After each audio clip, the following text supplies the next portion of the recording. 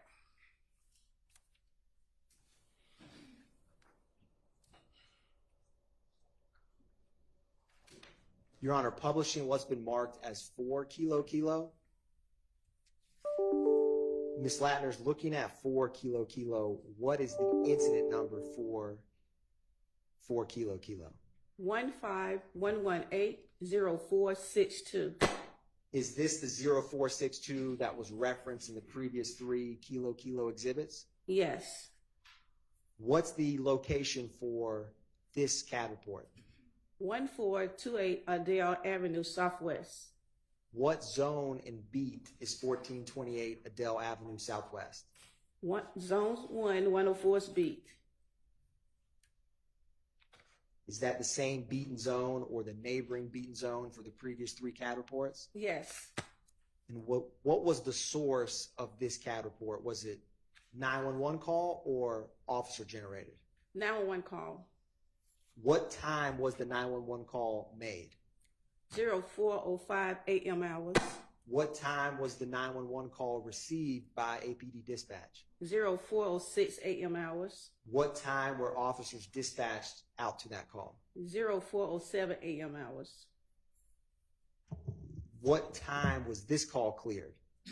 07:04 a.m. hours.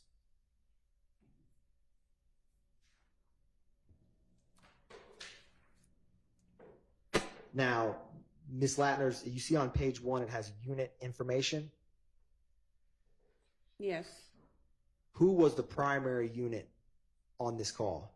1104. And is there any officers listed for this case? Yes. Their name. Adrian Pitts. Is there multiple unit numbers beneath 1104? Yes. Is that multiple officers responding to this call? Yes. What type of call is this? What's the code? Code is 50, person shot. Would a person shot code 50, what kind of response would that get? Priority 2. And how quick a response time is priority 2 within APD CAD? Should be quick as possible. We have 10 minutes to dispatch it out. Now, Ms. Latner's, do you see on page 2 the CAD narrative at the bottom? Yes. Can you describe for the jury what is indicated at 40628, the third from the top? It advised female shot, female grazed by a bullet. What is after female grazed by bullet? Caller states someone shot up house. And Ms. Latner's, 2 beneath that at 40740, is it reference a related incident number we've already discussed? Yes.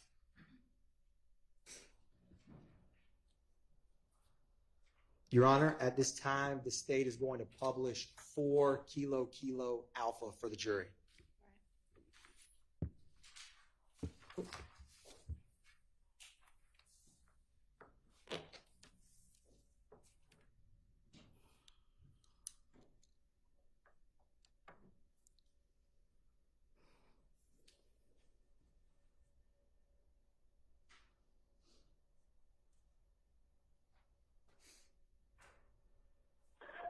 Put that weed out. I'm going Atlanta 911, operator 6587. What is the address of your emergency? Someone just turned a shot on my house and my auntie got shot. Okay. Okay, what's the address? 1428 1428 Adele Avenue. Adair. 30314. Is this in a house or an apartment? You said what now? Is this a house or an apartment? A house? Okay, that's Adair Avenue Northeast? Southeast? I thought it's Southeast. Okay. 1420 Adair Avenue, Atlanta, Georgia, 30314. Okay, it's not coming up Southeast. Hold on one moment. ADELE. Oh, Adele. Yes, ma'am. Okay. All right, hold for grading.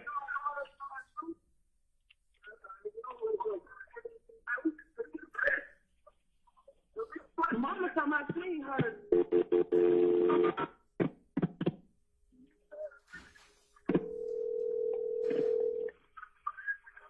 Brittany EMS with a status of your emergency. Hello? This is Brittany EMS with a status of your emergency. 1428.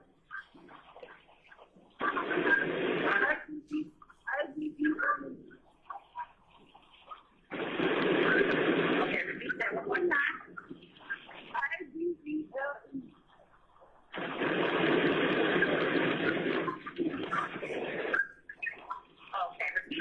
Make sure we have it correct. Hello? Hello? Can you repeat the address to make sure we have it correct? 1428 ADELE Avenue. All right, it's apartment or private house? A house. What's the phone number you're calling from in case we're disconnected? 404-203. 4683. All right, and what's your name? Diamond. Okay, now, can you tell me what happened? Oh, I was just and I woke up with gunshot people. Somebody just told me they were shooting up the house. Okay, was anyone shot? Yes, ma'am. Okay. Are you with the patient right now? Oh, she lying in bed. Okay. Are you with her right now? You said what, ma'am? Are you with her right now, Diamond? Yes, ma'am. Okay, how old is she? She is. She didn't get the bullet didn't go through. She got straight. But she is. How you got this away?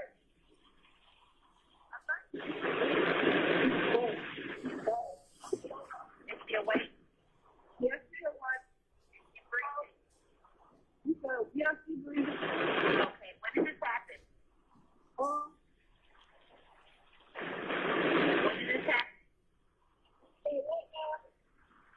When did this happen? Did she breathe? Like 5 minutes ago.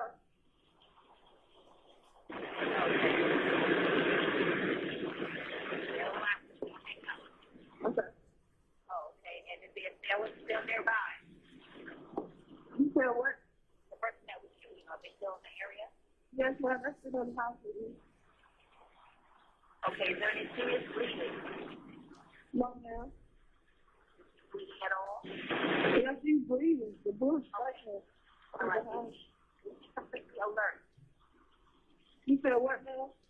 Is she completely alert? Yes, ma'am. All right, what part of her body was injured? The butt. Okay, she was shot in the buttock. Yes, ma'am. Is there more than one wound? No, ma'am. All right, send the paramedics to help stand a line. We'll tell you what to do next. Around fire police on 792. Okay. Steering round. Okay. Okay, great. What did you say, Atlanta? You said what? We need to know if the person that shot her is still on scene. Yes, ma'am. She's standing. No, the people that were shooting, are they still around? Oh, yes. I guess it was driving. Okay, so they're nowhere in sight at this time. Oh, no, ma'am. You know where they are or where they went? No, ma'am. We just woke up. Okay. Then the paramedics to help stand a line. We'll tell you what to do next. Grab a clean, dry cloth or a towel. Okay. Okay, and I want you to place your right on the wound, press down firmly, and don't hold it up close, okay? Let her know the help is coming.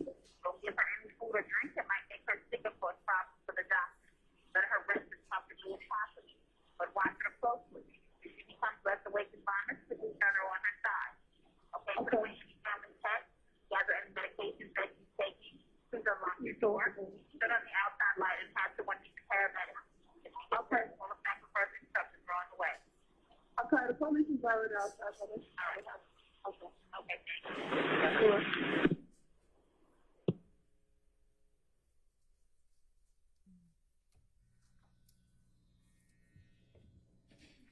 Ms. Latners, that was 911 call that corresponded with 0462. Yes. Ms. Latners, I'm going to approach you with what's marked as 1 Lima Lima, 1 Lima Lima Alpha, and 1 Lima Lima.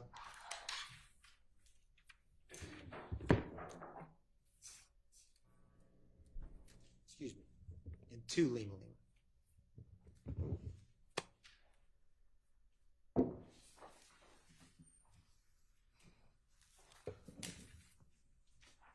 Ms. Ladders, just take a minute, look over those exhibits, and just look up at me when you're ready.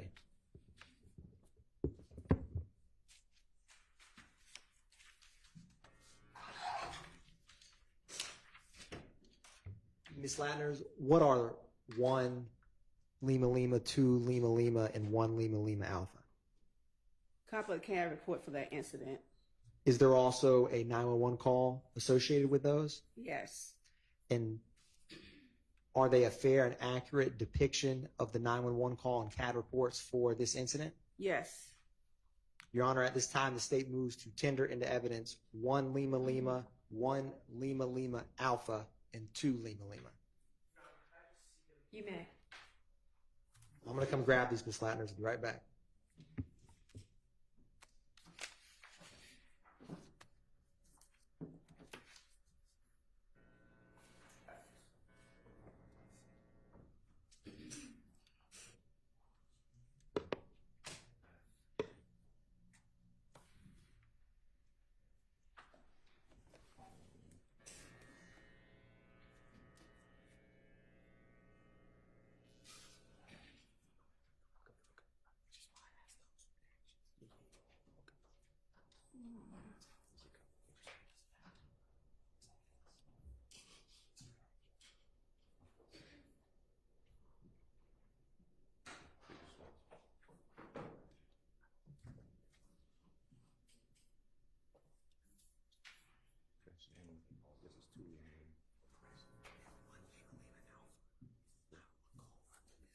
Okay. Gotcha. All right.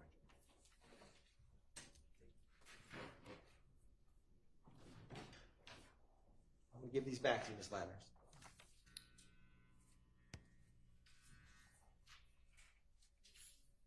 So was there objection, or did y'all just need to see them? Okay, all right.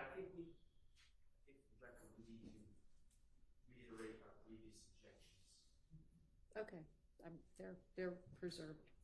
All right, so those are admitted. Your Honor, thank you, Your Honor. Publishing 1 Lima Lima. Ms. Latners, what is the incident report for 1 Lima Lima? 151180587. What is the date? April 28th, 2015. And Ms. Latners, what type of call is 1 Lima Lima? Shots fired. What was the location of the shots fired? 1903 Drew Drive, Northwest.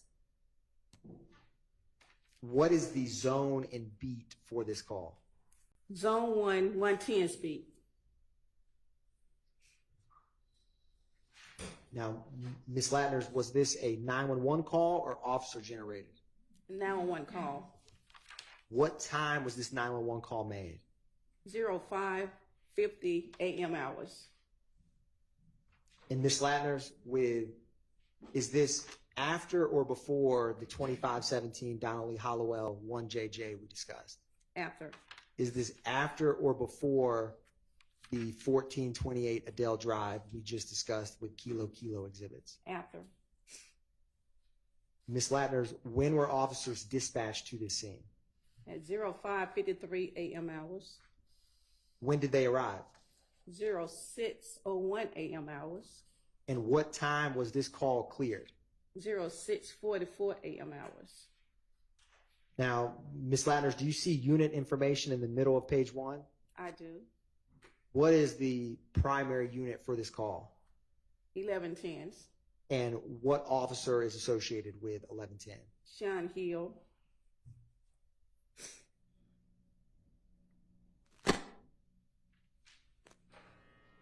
Now, Ms. Latners, turning to the CAD narrative, the third from the top at 5:52:18 a.m. Can you explain for the jury what that indicates? It indicates that the operator put in information about heard 9 gunshots fired near parking deck from the caller. And when it says no 78, is that no suspect? No suspect.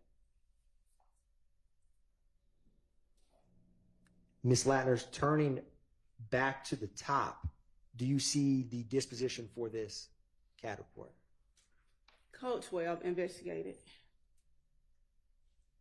And Ms. Latners, do you have before you a 911 call associated with this? Yes. Your Honor, is that 1 Lima Lima Alpha? Yes. Your Honor, at this time, the state is publishing 1 Lima Lima Alpha for the jury.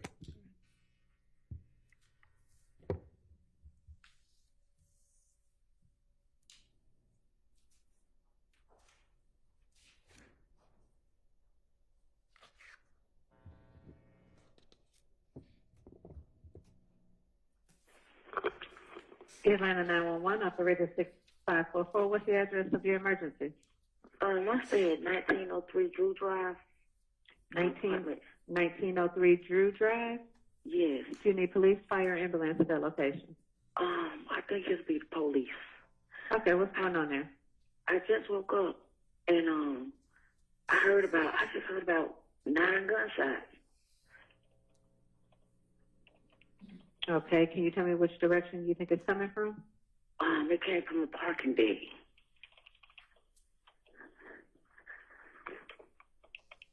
Okay.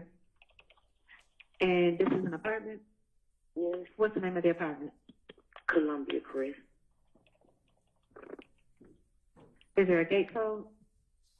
Yes. Can you share that with me, please? 0162. 0162. What's your name? Stephanie. Stephanie, what's your contact phone number? 678-769-9305. 678-769-9305. Yes. And you said you heard about 9 gunshots fired near the parking deck. By chance, do you see anyone? I don't even want to get close to the one. Okay. And what's your apartment number? What is 2309? Do you want to speak with an officer when he comes out? Oh, I don't have to. I just know I heard a lot of gunshots just now. Okay, we're gonna get an officer over there to check it out. Thank you, Stephanie. Okay. Bye bye.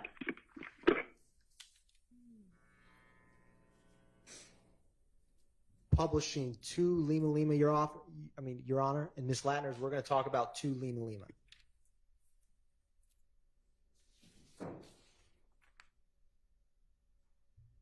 Is this April or 28, 2015? Yes. And Ms. Latners, what is the incident report number for 2 Lima Lima? 151180588.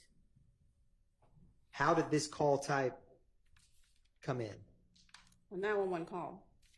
And what was the caller's first name? Natasha. And Ms. Latners, what was the address of this 911 call? 1903 Drew Drive, Northwest. And is there an apartment associated with that call? Apartment 1122. And what is the zone and beat for this 911 call? Zone 1, 110 speed.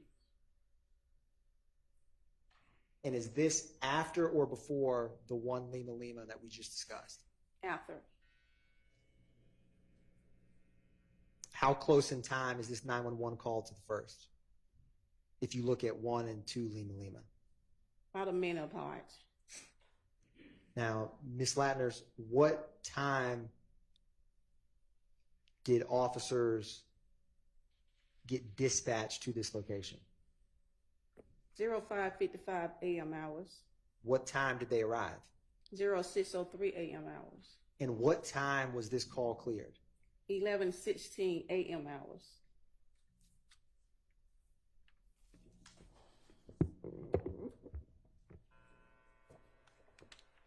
Now, Ms. Latners, do you see in the middle under unit information? Is that the same unit number 1110 and Officer Sean Hill that we just discussed with 1 Lima Lima? Yes. So did that officer respond in relation to both of these calls? Yes.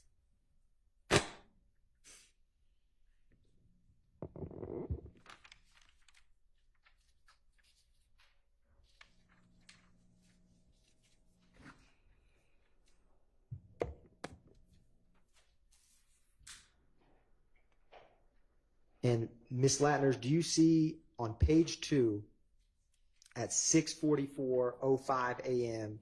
where it says M-type 54 to 86? Yes. What does that indicate for the jury? Call came in as a suspicious person. That's a signal for Atlanta 54. An officer asked the dispatcher change to 86 to vandalism.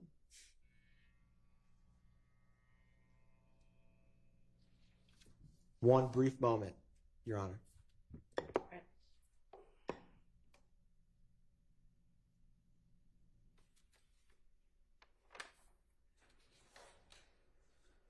Thank you very much, Ms. Latners. No further questions by the state, Your Honor. All right. Do any defense counsel have questions for Ms. Latners? Thank you. All right. All right, Ms. Latners, thank you for your time. You are excused. Call your next witness. Your Honor, it would be Denise Bell, not Denise Bell. All right.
Raise your right hand.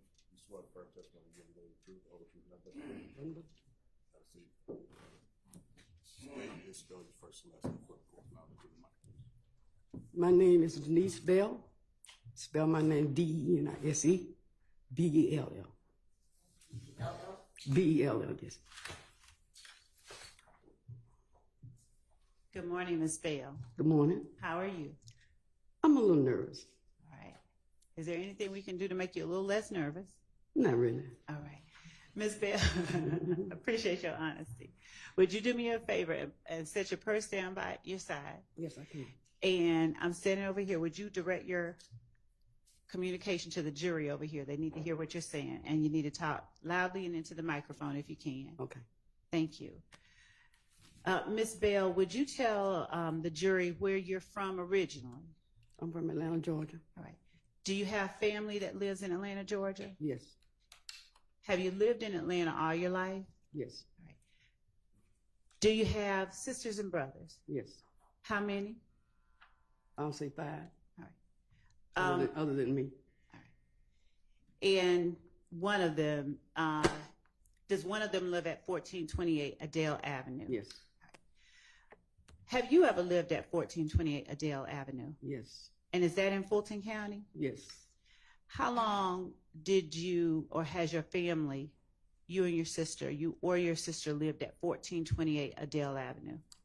I think she may have been there 25 years, and I was like maybe 13 years. She's been there 25 and you 13? Yes.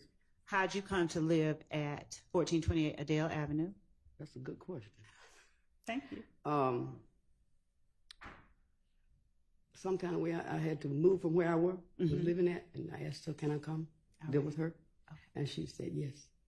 Is this sister of yours older or younger than you? She's younger than me.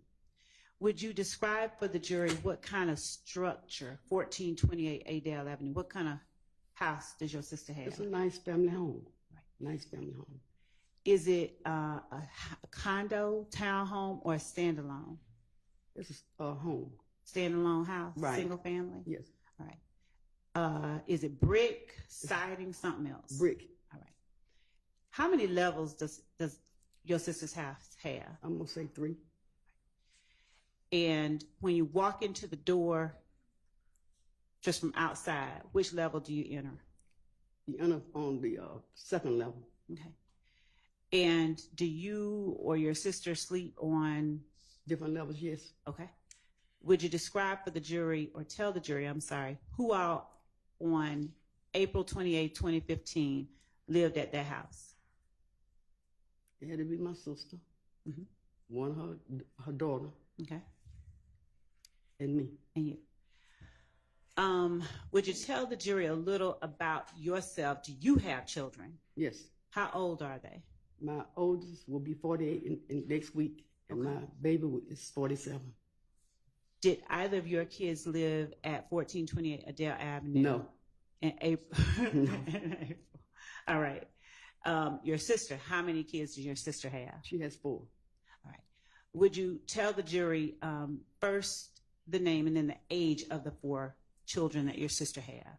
Your Honor, I'm going to object as to relevance. Your Honor, this is the address that the jury just heard about? Age of the children? I can approach as to why I'm doing it that way, but I have a reason and it is relevant. All right, I'll give you some leeway. Thank you. Would you tell the jury the name and age of your sister's 4 children?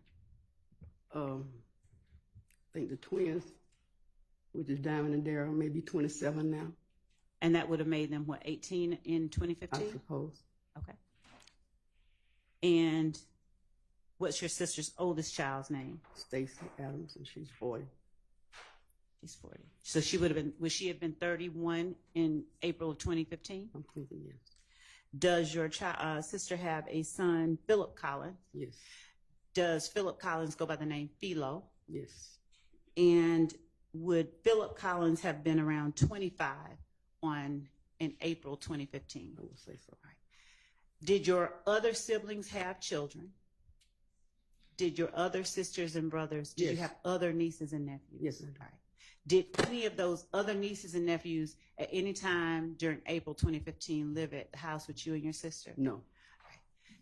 Did your sister's children, the 4 you just named, Philo, Darren, Diamond, and Stacy, did either of them live at the house besides Diamond in April 2015? No. Did they visit the house regularly? Well, you know, they come by because they want to eat, and I cook a lot for everybody. You know what I'm saying? And it's delicious. Would you describe for the jury the area of Atlanta that, let me be more specific. Do you know where the Atlanta University Center is? Yes. All right. Is 1428 Adele Avenue down the street from Morris Brown College? I wouldn't exactly say down the street, but it's not far from the home. And is it also close to Spelman, Morehouse, Clark? Yes. All right.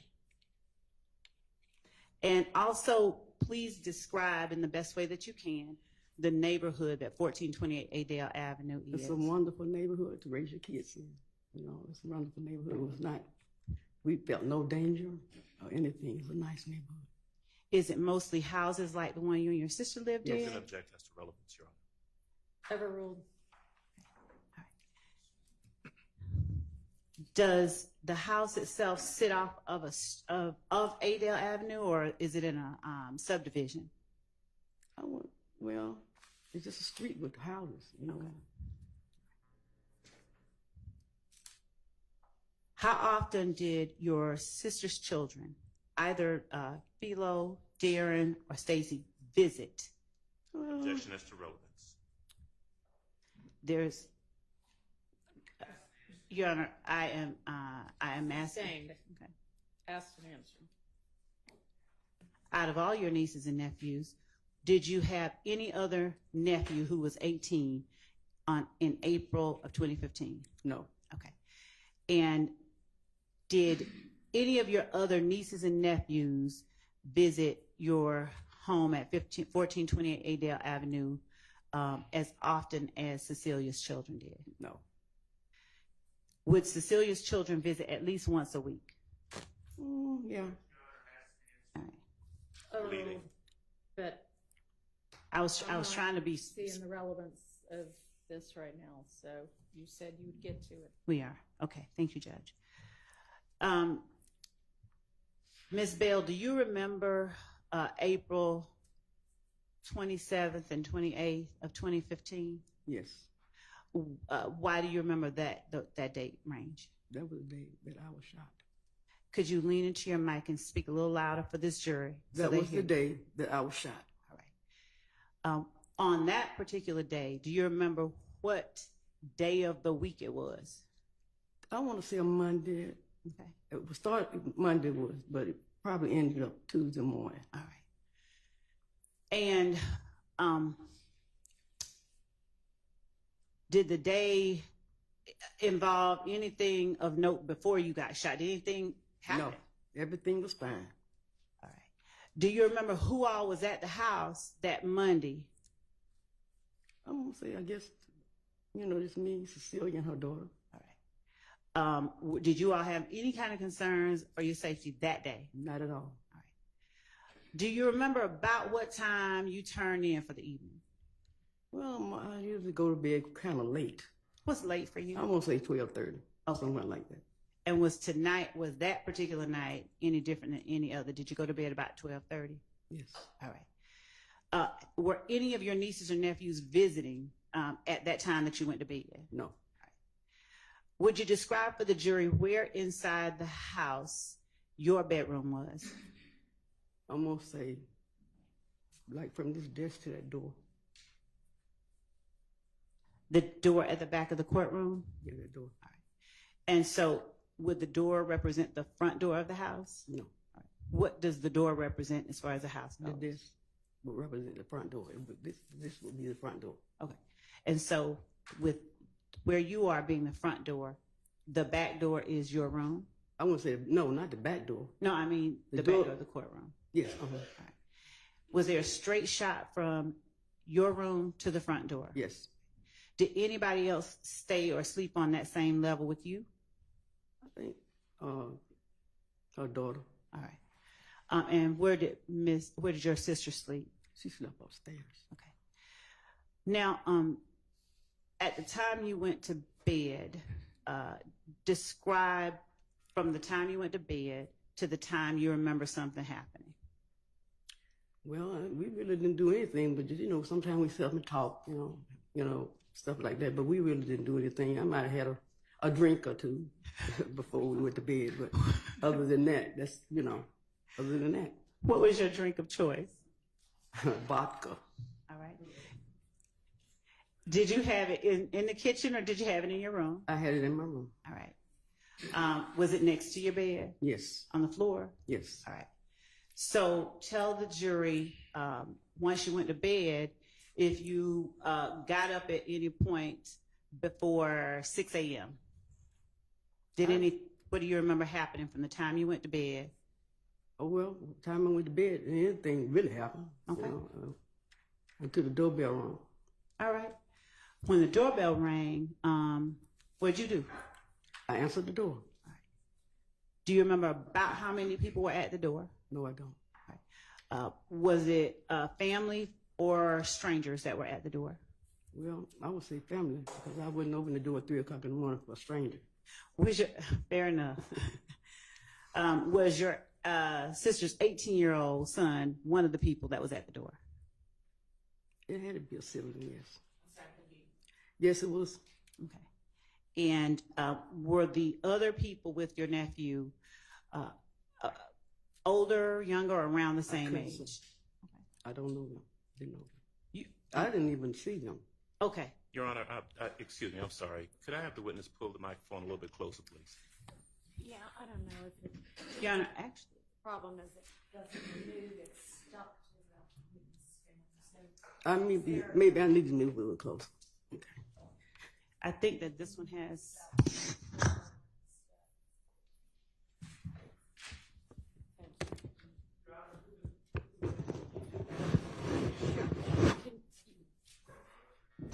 Can you repeat? Can she repeat that last answer once we got the mic fixed?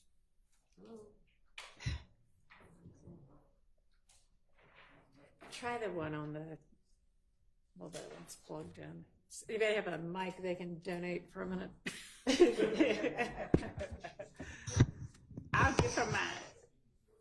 I can talk loud. I'll give her mine. If that's okay. Okay. That's fine.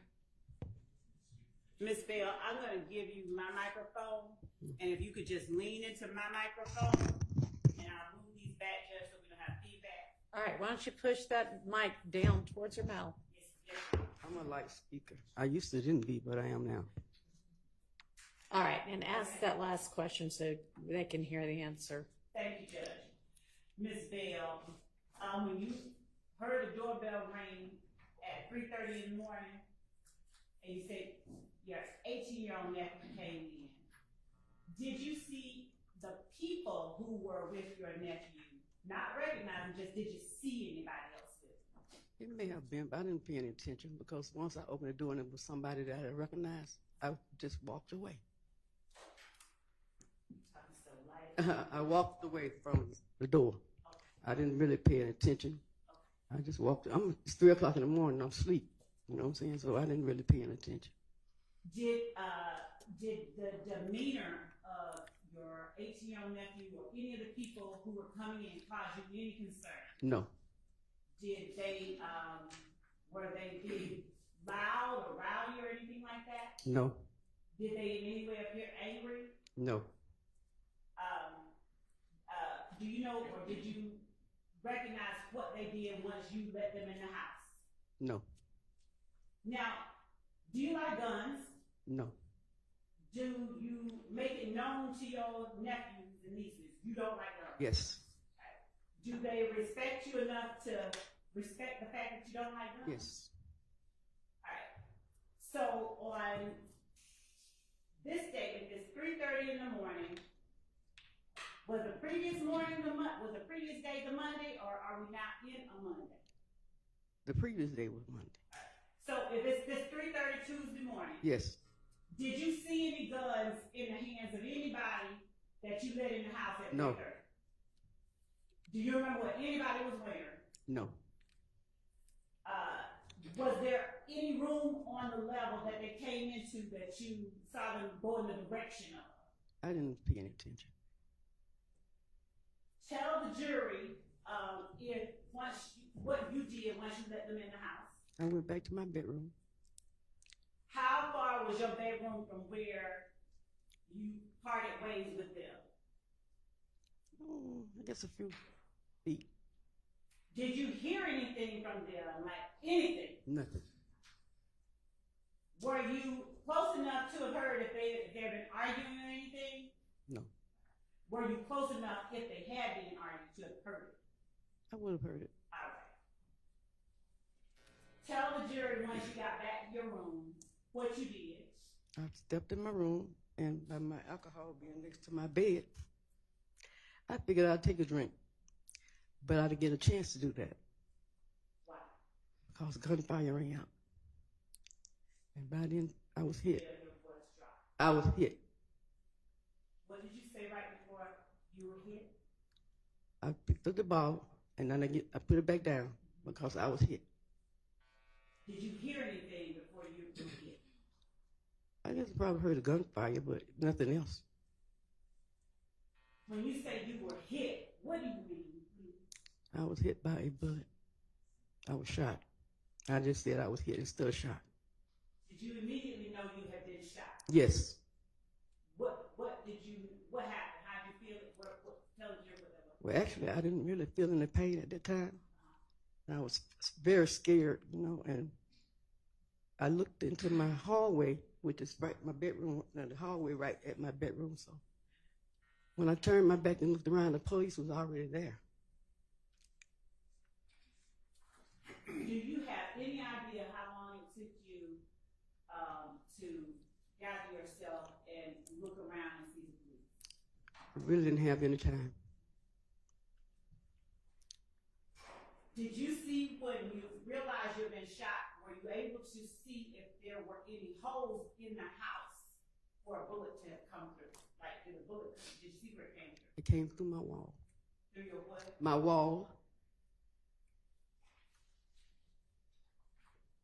Do you remember how many shots you heard? No, I don't.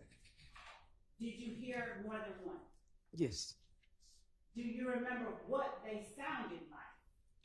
It was very loud. Do you remember whether they were fast? Fast. You being way more dignified than me, probably won't do this. But was it or something different? I really don't remember. What do you recall doing after you looked around and saw the police officer in the house? I just stood there by the bed. By the bed? I stood by the bed. I never sit down or anything. I just stood there. Was the police officer inside your bedroom when you looked? No, he wasn't in my bedroom. He was in the hallway.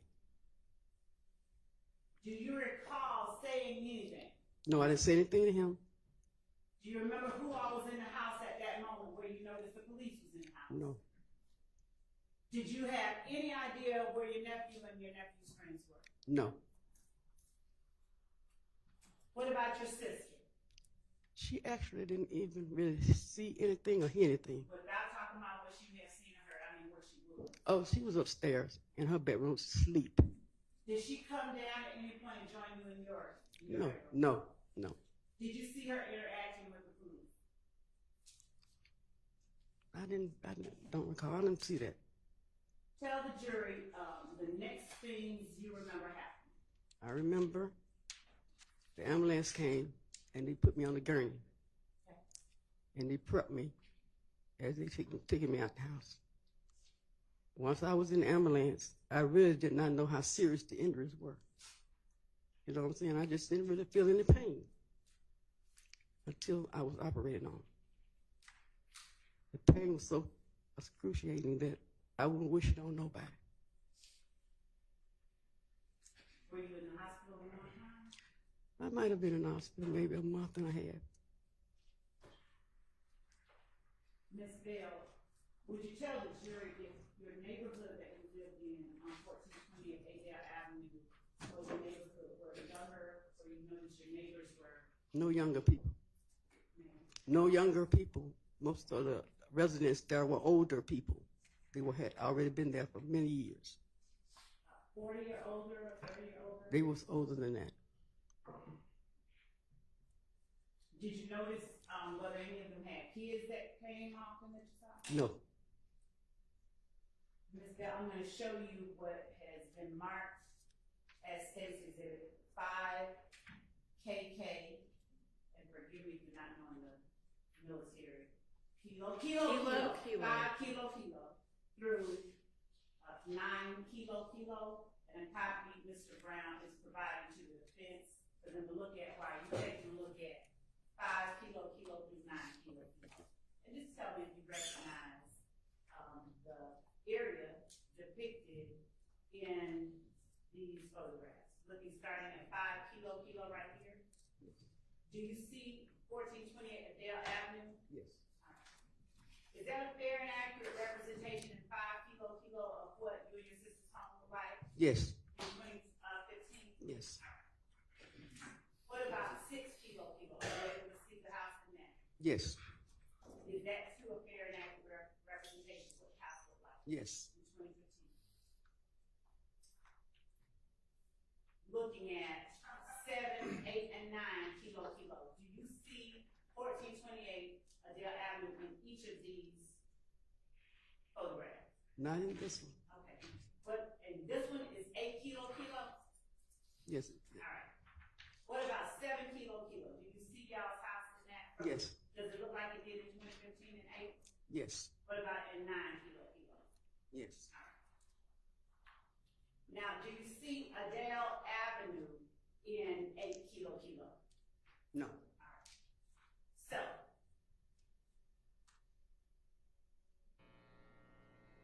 would 5, 6, 7, and 9 kilo aid you in more clearly telling and testifying to the jury about where things were, like your room and the holes or whatever you saw in the house were located on April 28th? Ask me that again and understand you. I'm sorry. All right. Do you see anything different about the house at 1428 Adele Avenue in these pictures than the way the house looked in April 2015? No. Your Honor, the state sentence 5 kilo, 6, 7, and 9 kilo as evidence. All right, admitted without objection. Ms. Nye, are you able to help us publish? Okay. Starting with the court's permission, may I publish 5 May. kilo?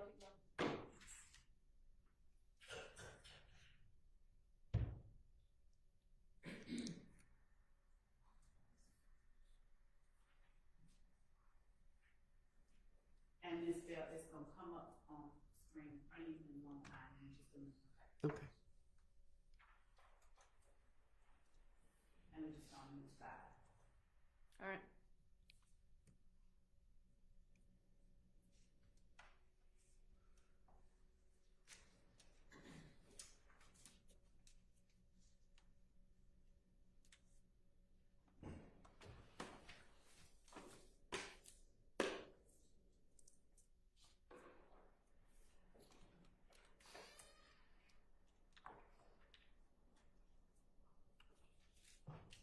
Once we blow it up, do you see where that arrow is in 5 kilo? If we could blow it up a little bit more. All right. And would you describe for the jury which of these houses is 1428 Adele Avenue after we get gray box out of the screen? The one with the cars in the driveway. And would you tell the jury, are you able to describe for the jury where the front door of the house is? The front door would be right there where those bushes. We'll put the arrow over the bushes. That's the front door. All right.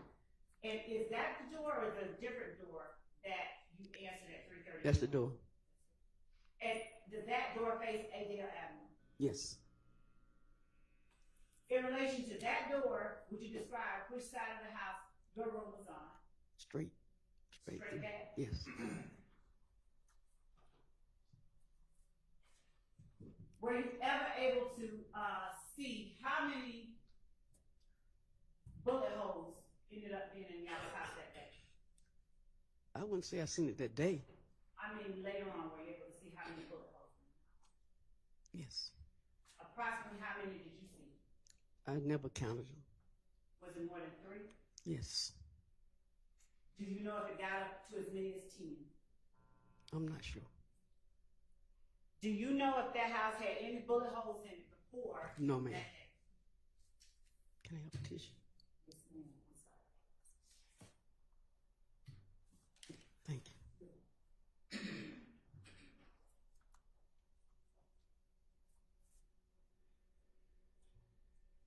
Ms. Bell, had you heard or had you ever experienced gunfire in the, was it 10 years Yes. that you lived there before that day? No.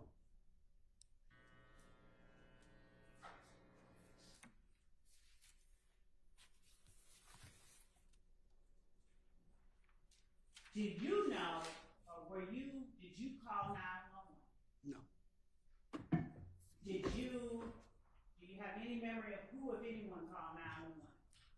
in your house? No. Do you remember talking to anybody before the ambulance came? Do you remember having any No. conversation?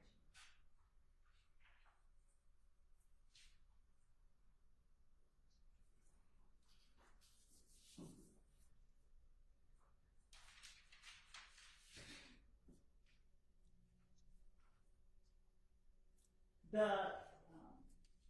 911 call.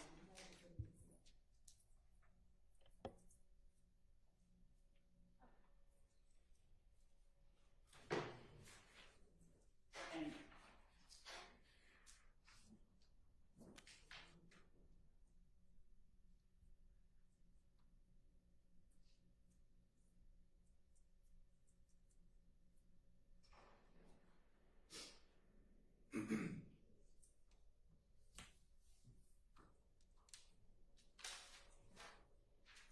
does your nephew, who at the time was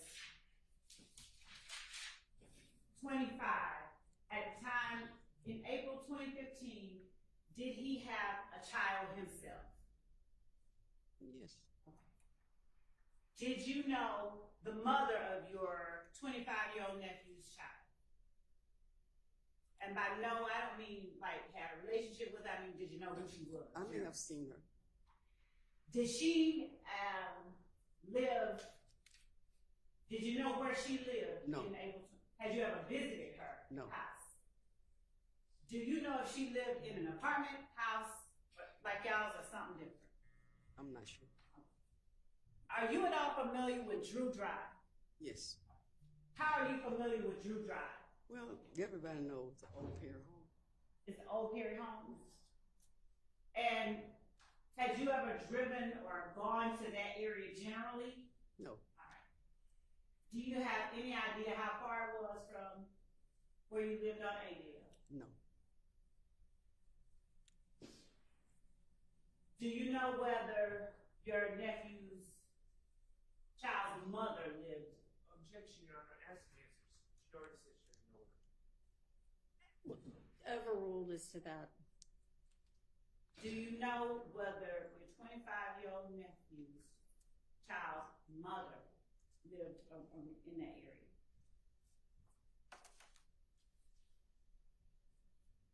No, I didn't know. When you say you didn't know, are you talking about in 2015? At that time, no, I didn't. Do you now know whether she did? I did after everything happened. And in April 2015, can you tell the jury today, in April 2015, did your nephew's child mother live on Drew Drive? I think so. Yeah, speak. Yes.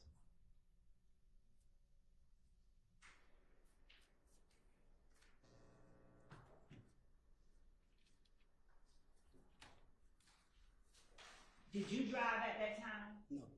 Did your sister drive? She drives. Now, the cars in the driveway of State's 5KK, are those, that's not your car? Is No. that your car? No. All right. Is that your sister's car? No. All right. Do you remember what kind of car your sister drove? April 28th, 2020. Pacifica. Pacifica? Yes. Is that a van, Chrysler Pacifica Yeah. or something? Okay. Do you remember what color it was? It was like a blue. Blue? Yes. Any idea of whether it was dark, light? It was like blue. Okay.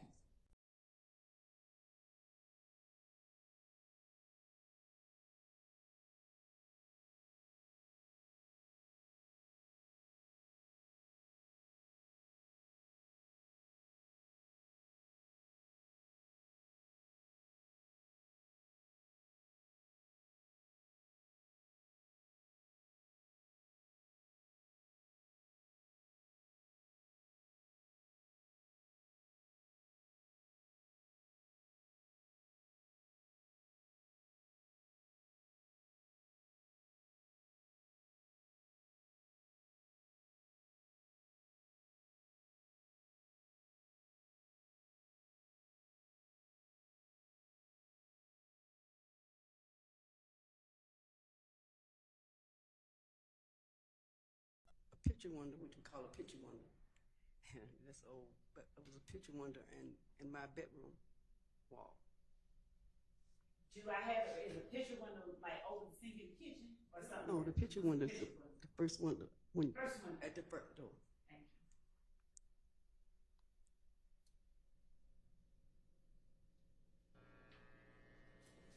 you. And did you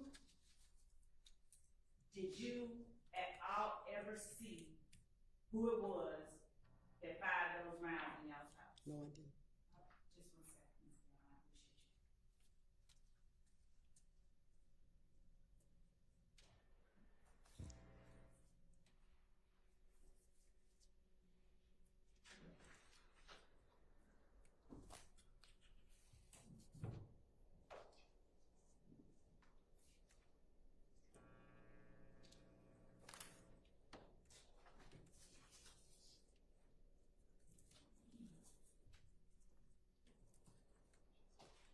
I'm gonna play for you, Ms. Bell, what's already been admitted as Stacy's exhibit.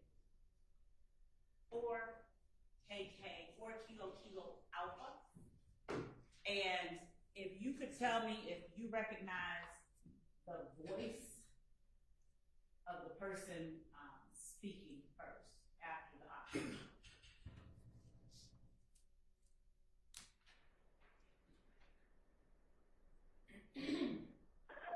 Put that weed out. I'm calling. Atlanta 911, operator 6587. What's the address of your emergency?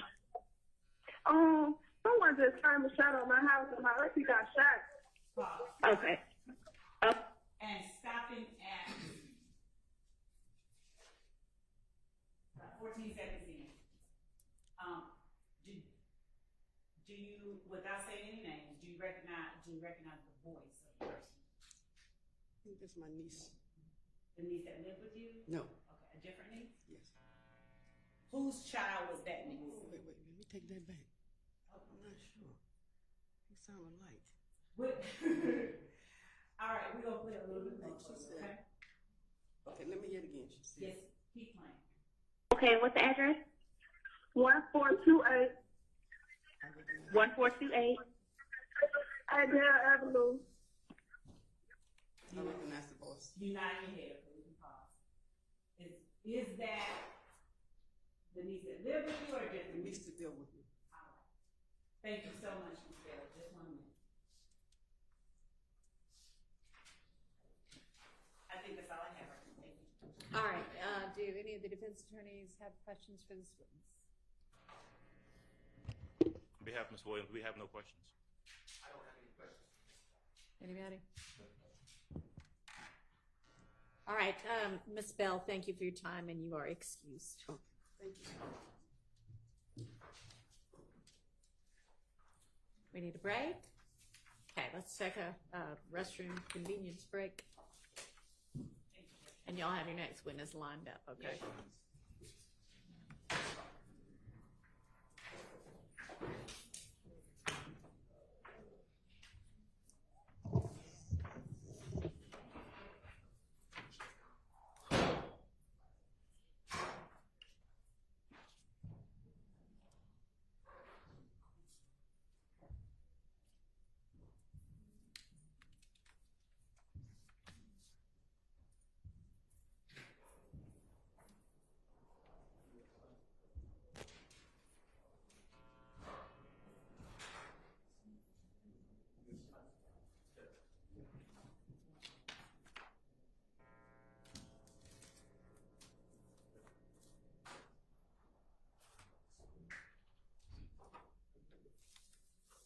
I'm not sure where Mr. Atkins went, but I just wanted to make sure that the redactions that we talked about previously on those CAD reports got made.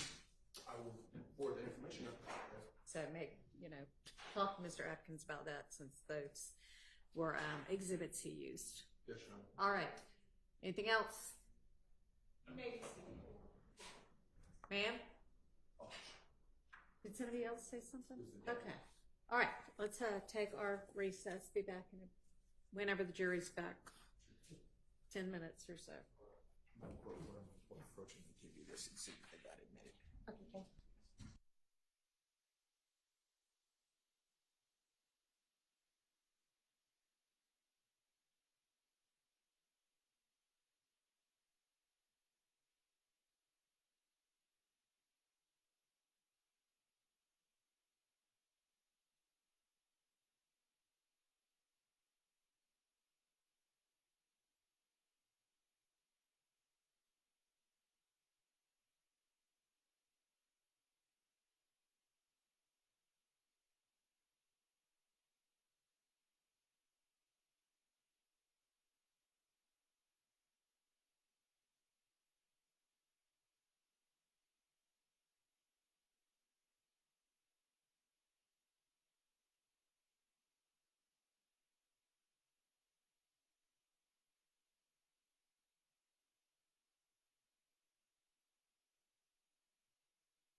get done, and we'll pick back up tomorrow with the jury again. So sorry about witnesses you may have had here, but just have them in the morning instead. Okay. All right, we'll be in recess till 2.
Is that the only area? I know this one.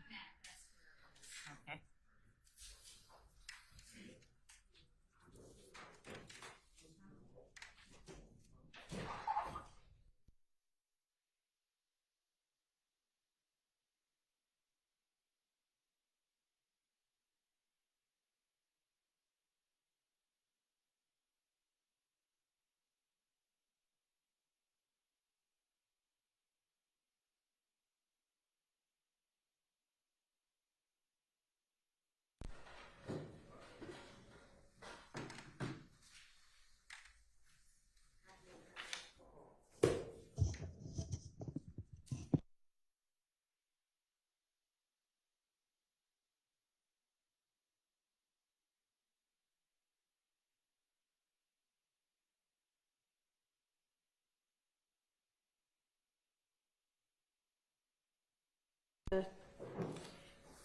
Get together and get some things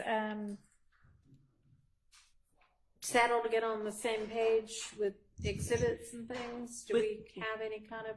With the exhibits, I spoke with Mr. Adams, and we agreed to exchange physical copies at 2. That was the suggestion, and so we're gonna do that. I did have an opportunity to speak preliminarily with some of the attorneys about the other matters. Okay. And so those are we're working on those. Good. And Miss Knight is headed over with the last page of the exhibits that we have, and we're gonna exchange the 2, and we can continue to compare. Okay. All right. So if we're not quite ready to go through that, which it doesn't really make much sense to do before y'all have had a chance to see what you are on the same page about, then do we want to maybe keep going through the wiretap evidence, or because y'all were going to also get together on some of the Mr. Ryan evidence, so I'll give y'all a chance to do that as well. Right. I've only done part of that. Yeah, no, I know, and I mean, I was going to give you some. I know that we're having this unexpected non-jury day, so I don't expect y'all to have already accomplished all of that, but I don't want us to just waste time since we're here already. So one thing we can do is just skip over that one issue that you asked for a little more time on, and but you also haven't really had time to narrow down what else you think is on here. Okay, so what do we still need to look at that is not this either, but that is evidence? I didn't think about that. I'll let them respond.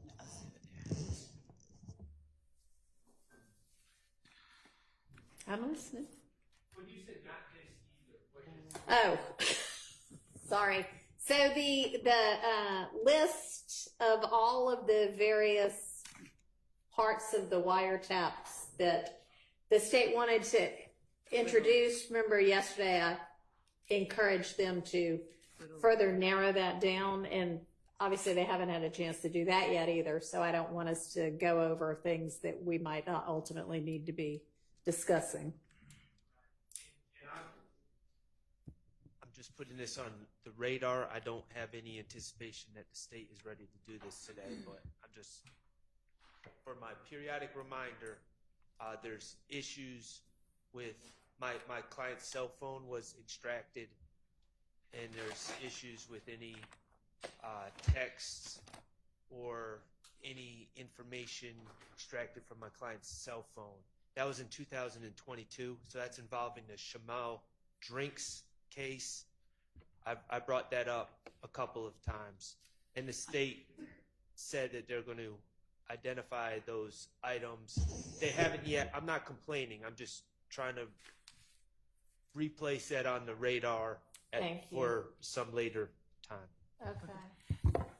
And Your Honor, I just want to make certain it's just the identification. There's not like a suppression or anything motion on the You table. just want to know what all they're going to use. I did move to suppress the search of my client's phone, but that was denied by Judge Glanville. So, you know, there's just a lot on my client's phone that has nothing to do with this case. There's bad character stuff. There's Well, I would hope if it has nothing to do with the case that the state doesn't intend to use it, but from my perspective, it has nothing to do with the case. I'll put it like that. And so at some point, anything that the state plans to use as far as text messages, things of that nature, that needs to be litigated. all right, when can the state do that? I think that in the same way we're doing with Mr. Ryan, we can schedule, Mr. Sharton and I can talk about when he's available, and we can actually go through it whenever, like this weekend. I'm trying to buff Miss Love's offer to sit down with her, but it would just be. It doesn't have to be me, just somebody Well, who's it's not you. It's just if the state could just identify what they plan on using, and then I could look at their list and then figure out. Okay, so can you get about Miss Love personally? It's just sitting down with anyone going through my client's phone. I just think if they go through it and figure out what they want to use and let me know, then then you can maybe sort of like y'all done with some of the other things. So if you can, when can you provide to Mr. Sharp the proposed list, I guess? We need at least to try and whittle it down. We need at least through next week. So no sooner with. All right. So by next Friday, you could do that? Can we have until the, next Monday? By the following Monday? Yes. The 23rd? Yes. Okay. That's fine. And Your Honor, these are probably when I think about it, the sequence of charged acts, these are at the very end. So if we're going sequentially, I mean, that's fine, but we still have to do it at some point, and so probably the sooner they can get it done and get it to you, and you can, y'all can maybe agree to certain things, maybe not, I don't know, but then we will have it available to litigate whenever we do have another non-jury day. So Absolutely. Thanks for getting that put on the list. Appreciate it.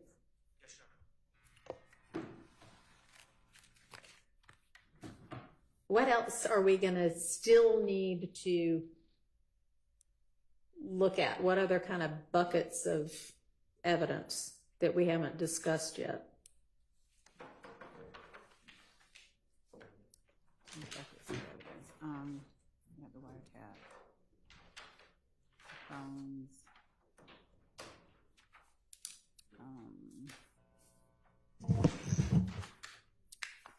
I'm thinking, Judge. Okay. And one thing we had done at some point, and I don't know if we got all the way through it, but the state had provided everybody with this order of proof and exhibits. Did we get all the way through that? Because that might help trigger, this is something we're going to need to litigate. If y'all got those available, maybe we could look a little bit further through those. I can get a copy, and just for the court's awareness, we just got those printouts that I'm going to exchange with Mr. Adams. If we can be allowed to, the exhibit list printouts that I referenced earlier.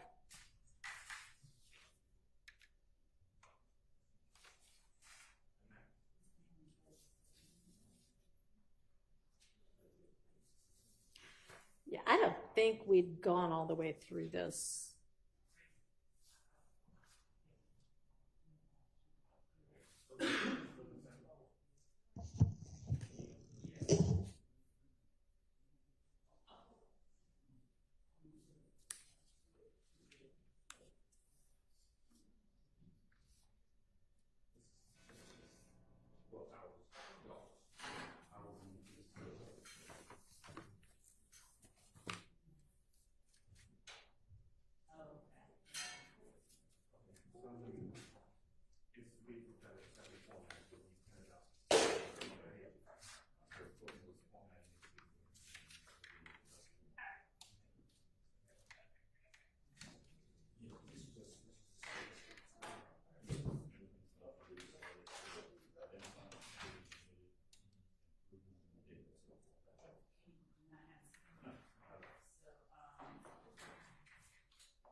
So this one, for example, shouldn't have changed because the definition introduced must be the since.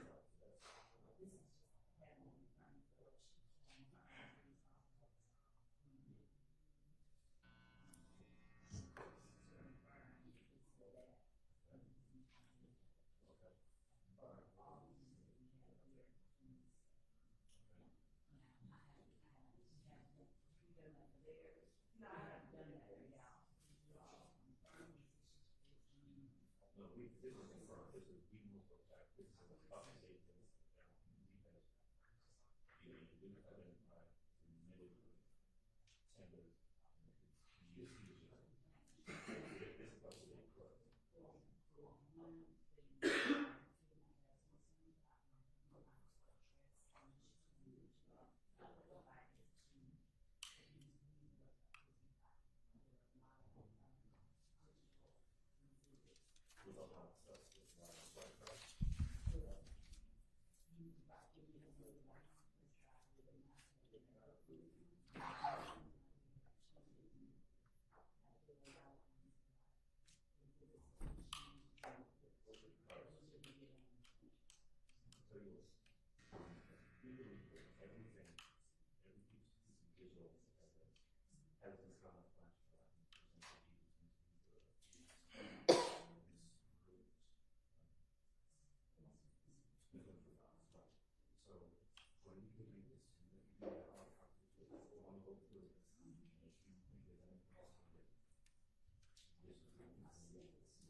Y'all aren't actually doing the comparison right now, are you? Okay. Are y'all going to be finished with whatever it is you are doing soon?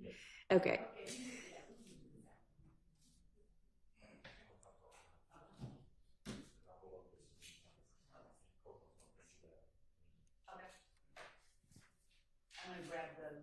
Okay.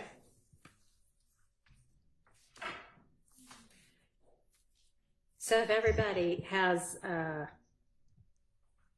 access to that list that the state had provided a while ago with their kind of a chart of the witness testimony and exhibits, I don't think we went all the way through it, and that might help everybody to think about if there are other types of evidence that we're going to need to still handle kind of motions in limine on. I know we'd gotten through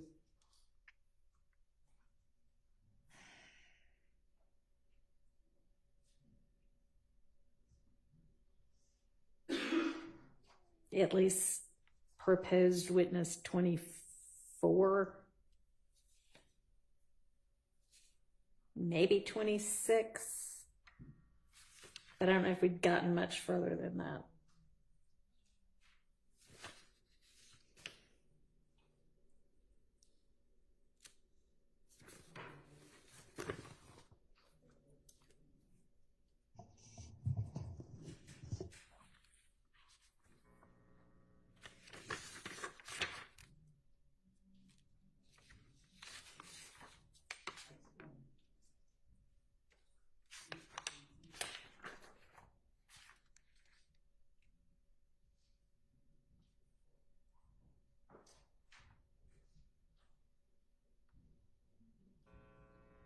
Let me know when y'all all have it.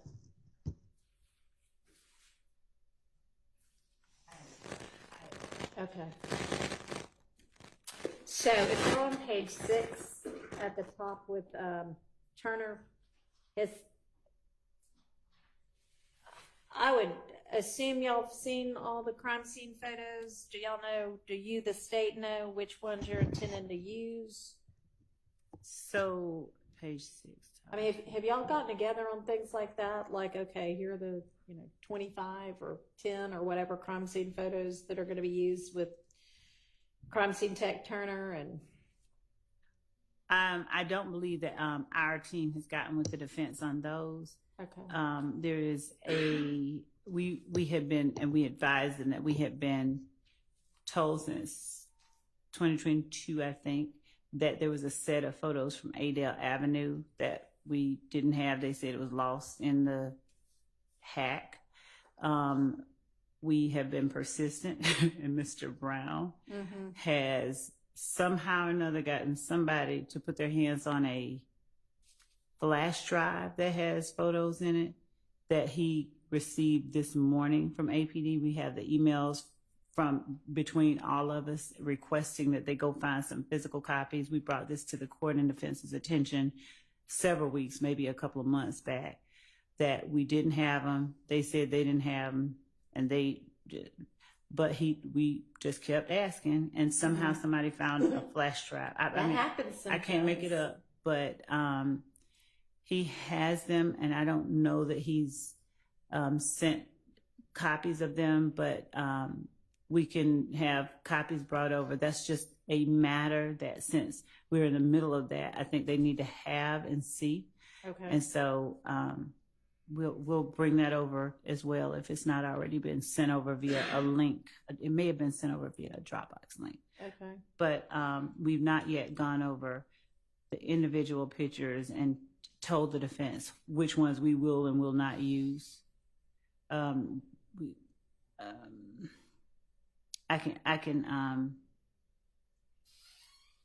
can get the prosecutor who will be Mr. Brown. I can get him over here, and we can have a conversation with a member of the defense, just one, so they can share that, because he's already taken those out and just made that decision. Can you have a member of your team go ahead and reach out to him, and can he maybe come over today? Yes, and yes. Okay. Yes.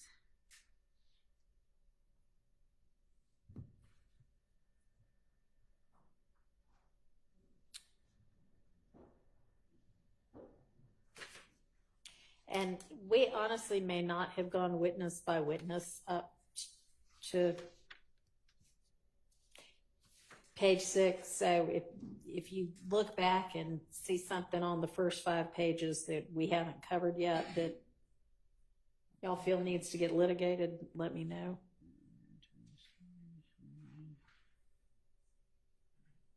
Or if you don't yet know kind of more specifically what that evidence is going to be and need to, let me know.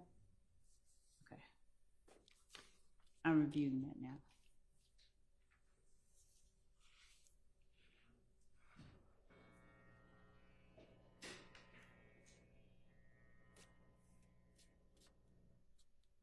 And for all of the photos, like with Miss Bell today, you introduced, I think, 4, but you only used 1. I mean, to the extent, you can continue that sort of thing where it's not cumulative, then that's fantastic.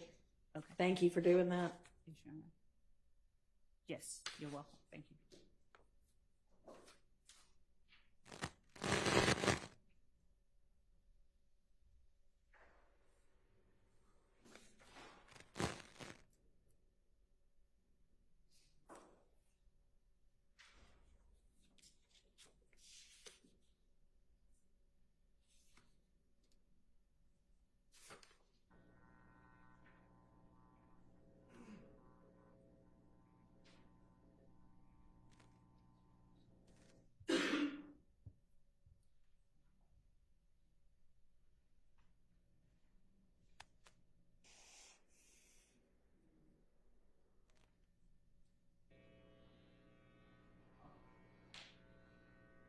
There is one witness whose attorney I'll just apprise the court and counsel that may be coming up.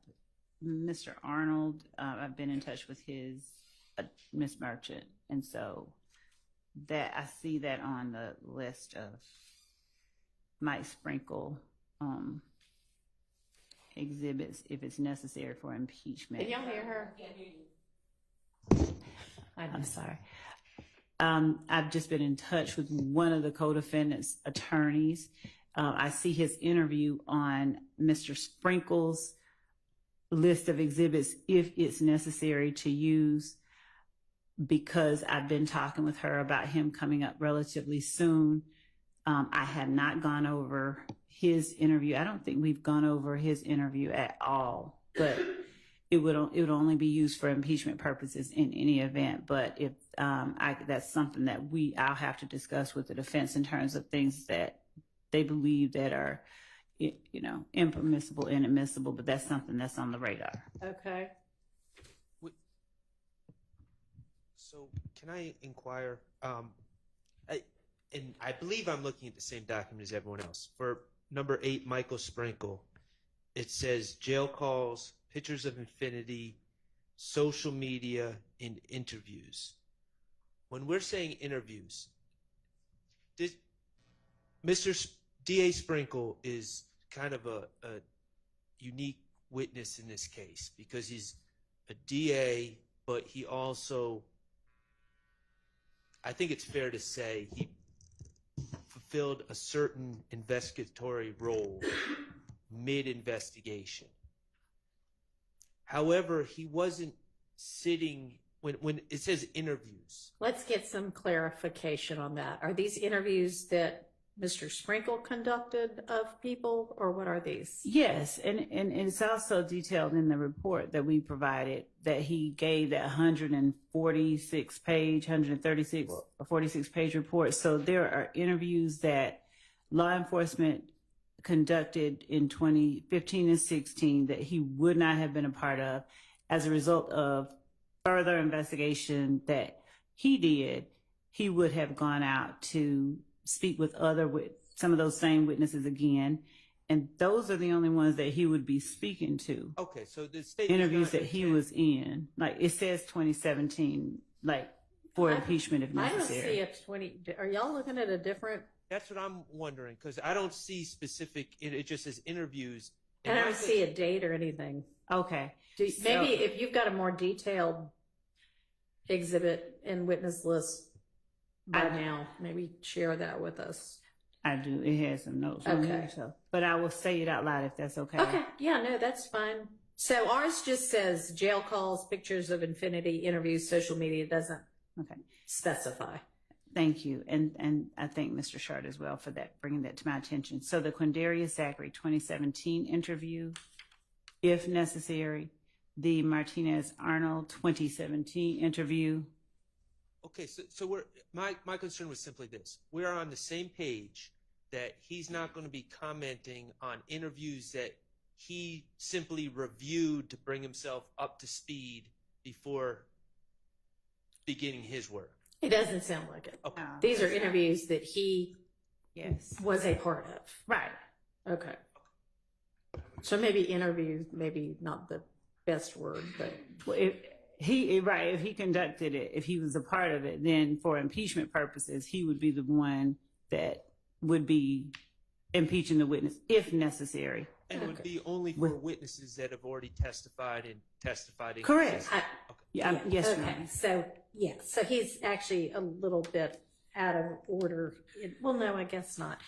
I don't know. So Arnold, Zachary, and whom else? We have Kenya Morton, if we call her. She has been listed as an alibi witness for Mr. Okay. Kendrick, so we may just let him put her up, but we haven't. She's on here, so we can still discuss items within that interview that may need to be dealt with or redacted. So that's 3. All right, but yes, so these would be only after they testify and for impeachment. Absolutely. If you don't just use the interviews to impeach them while they're on the stand. Right. Okay. And then, do we know whose jail calls? We have Mr. Arnold's, Mr. Bradford's, Mr. Stillwell's, Mr. Sledge's. I think we have dealt with the ones from Mr. Sledge while he was. We dealt with the one I think that we were dealing with Mr. Sledge. And in Mr. Sprinkle's report, he referenced specific ones as it relate to Mr. Arnold, Bradford, and Stillwell. But what we'll do is go through those.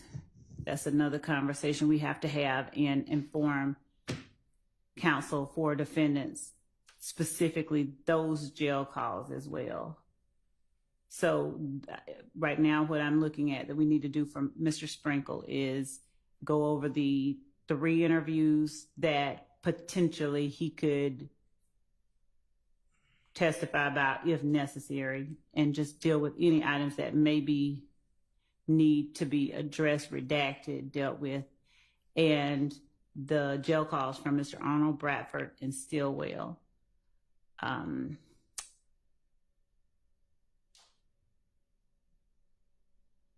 I think we also had social media pics, but I think we got Mr. Bradford's social media pics in through Mr. Copeland. And we also got the social media pictures regarding Mr. Kendrick in already through one of the witnesses that have already testified. So outside of that, and I think we also got the post with Mr. Garlington and Mr. Williams with the "we're not going back and forth" in already. Those are the. So there's no social media left that he'd be talking about then. Okay, so we can cross that one off. Okay. So going back then to page 1 with Mr. Zachary, have we dealt with everything we need to deal with for him? Social media, jail calls, and interview?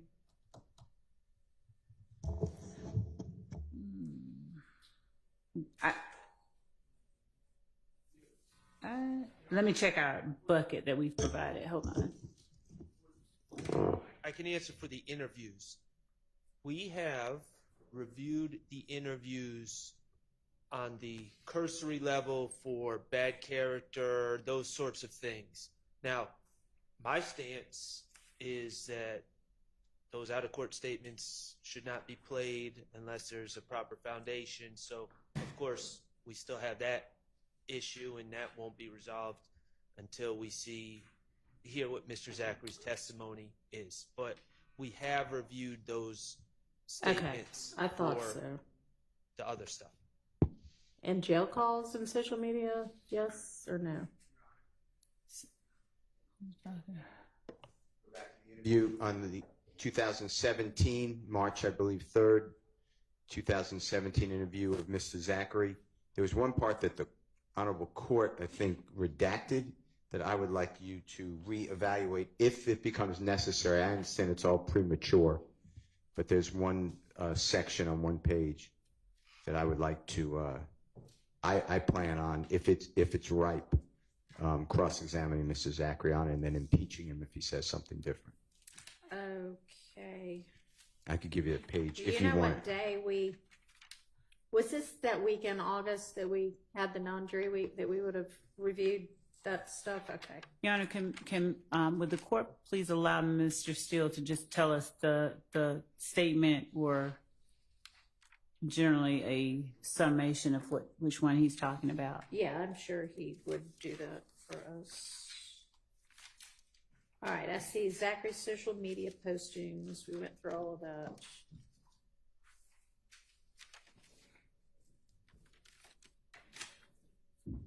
Was this wasn't one of these things on these big, this is Zachary, these things? No, that's, yeah. Okay. So can you direct me a little more specifically now that I've got that in front of me? Of course. Your Honor, this is the 2017 proper. All right, hang on. The one I've got says 2015. Yeah. If you need a copy, we can, I'm sure, give you one. I would have thought I had a copy if we've already been through it.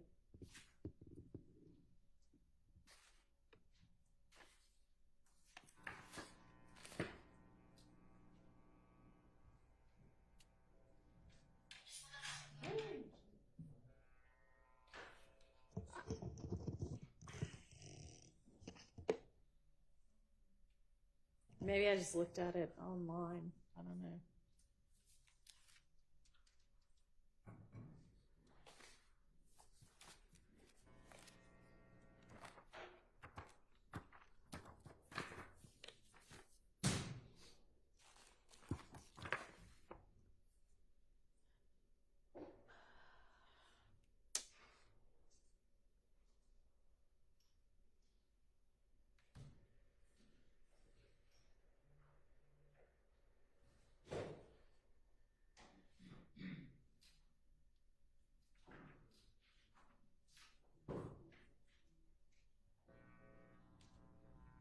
Mm.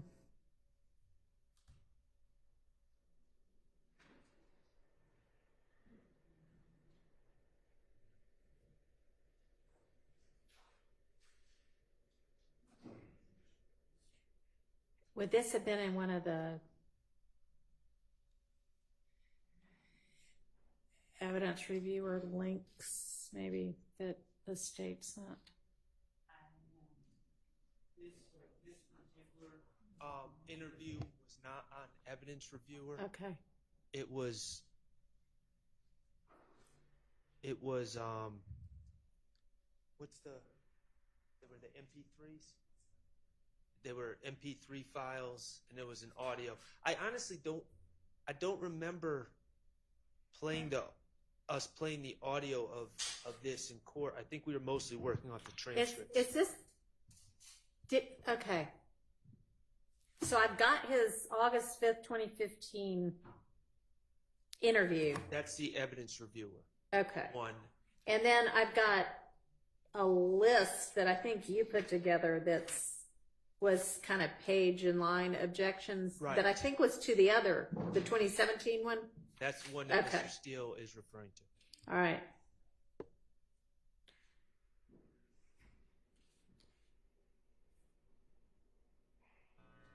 So I ought to have a transcript of it somewhere, but where that is at this point, I'm not quite sure. It helps. It's a Words Express transcript.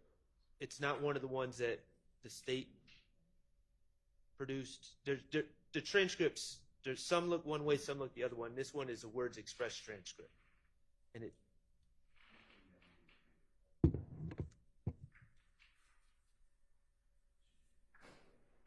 it's 262 pages. All right. Well, honestly, instead of me taking time trying to find it in some electronic file, if y'all have got a copy of it that I can borrow,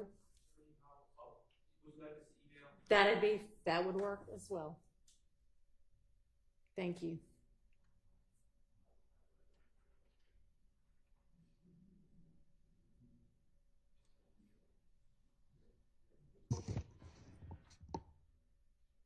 This is the one that's 275 pages?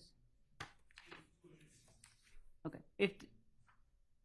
Just because I know we have multiple transcripts by different transcribers, if they would just, if the court would allow them to send to the state as well, the one they're referring Mr. to. Howell, can you send it to Miss Love as well when you hit send? Thank you. Thank you, Your Honor.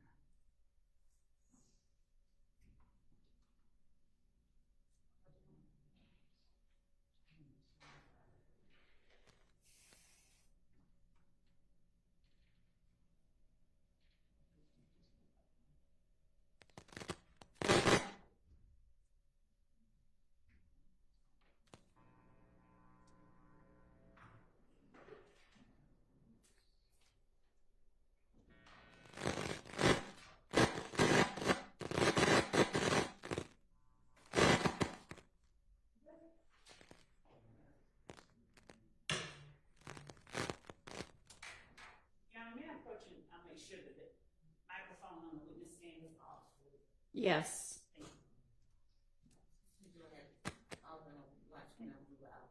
I think this might be the culprit. Hmm?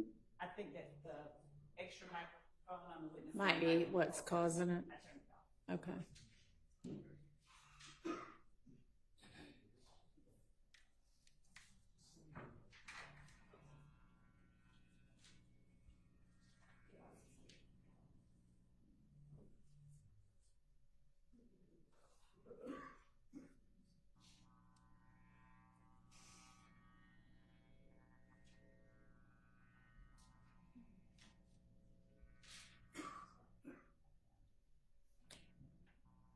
And Mr. Howell, did you send it directly to me or through my law clerk? I did not send it to the court. I sent it to Max because I didn't have your email. Okay, that's fine.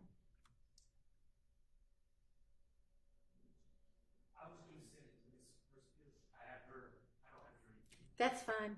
She's listening in, so Ms. Persfield, when you get it, you know to just forward it to me.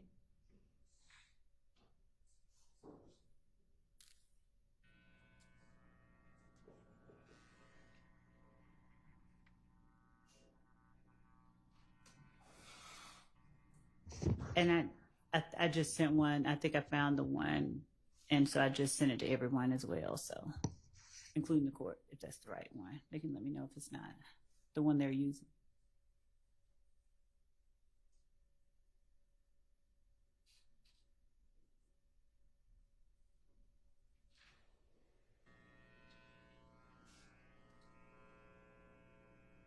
Okay, well, I've got the one that Ms. Love just sent. That's June 14, 2017, and it's word expressed. So I think that's the same transcript. Should be March 3rd. But hold on, let me see. That was the date of the transcription. Date of transcription. Yes. Okay. That.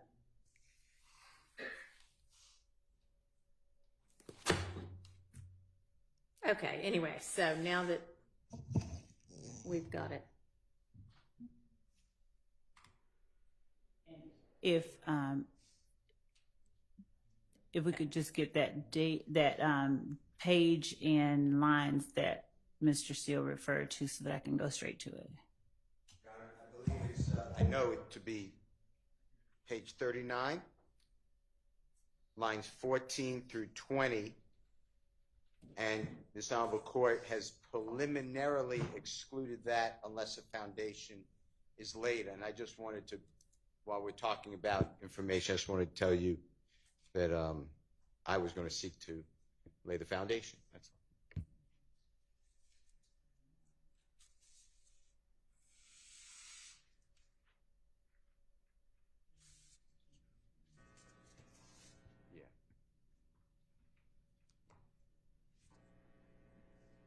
Your Honor, unless my memory is incorrect, I don't think that this was a foundational issue.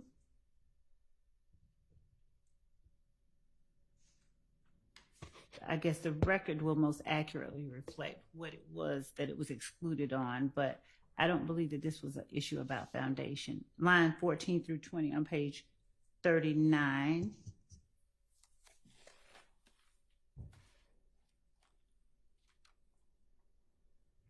Well, I mean, if it was a foundational issue and you can lay the foundation, then that takes care of that. Okay. Okay.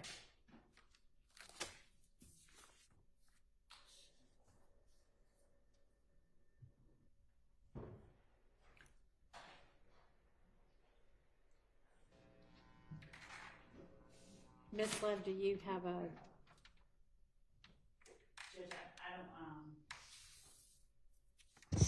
I don't have my notes on that hearing that we had that Mr. Steele is referring to, so I don't have at hand the court's ruling or anything that I can make a definitive statement about it on.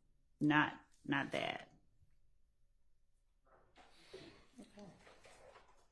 I'll have to search through that. I don't have those notes. I'm gonna check with the team. Your Honor, I reviewed my notes from that day. Okay. For page 39. What day was it? That would help me.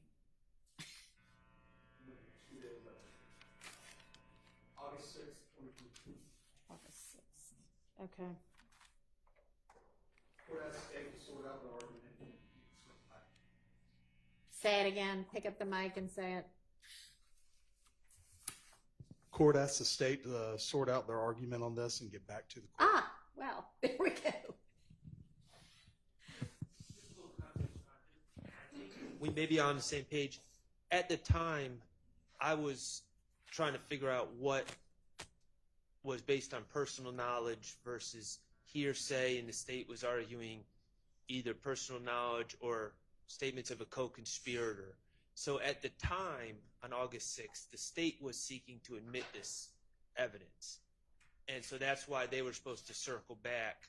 But now, as trials progressed, Mr. Steele is saying he wants to use it. So that's why the state was supposed to get back.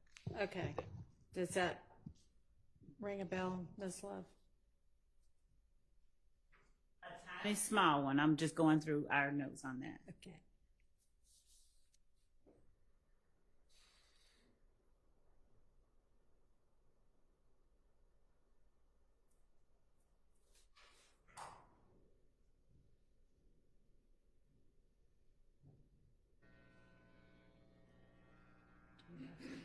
That you can put this date and see on the spread.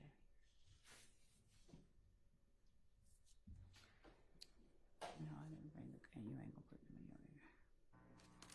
Yeah, some of them, I'm not gonna let you put those in your ear.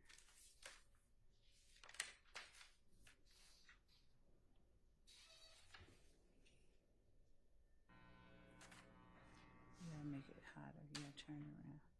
I think I just can't turn it off. I'm trying to get the cords from being right next to it. You just, Oh, you want to keep it on, right? Yeah, just hold on. Just let it go. I see.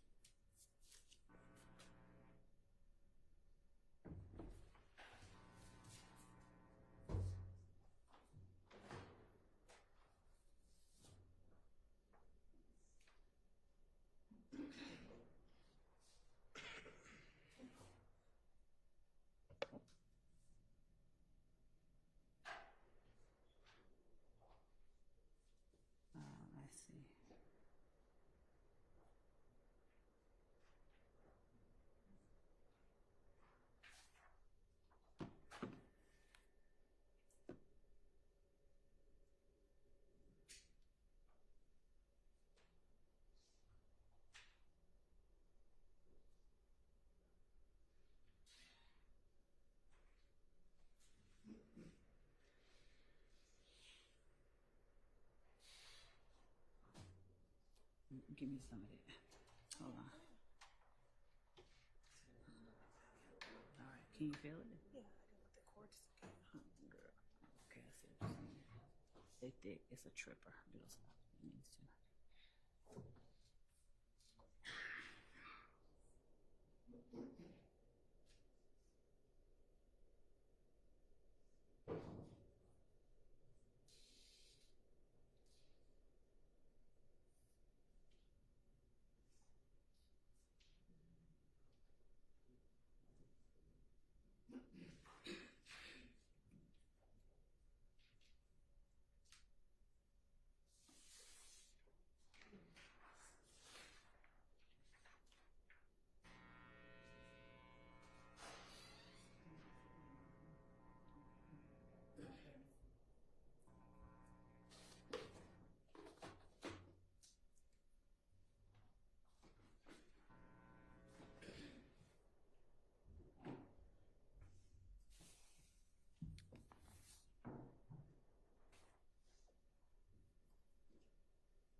Does the state still think they want that in? And if not, if the defense gets it in, do y'all have an issue with that? Or I'm reading just the area before it and the area right after it because I just want to make sure that we don't have an issue with it. okay.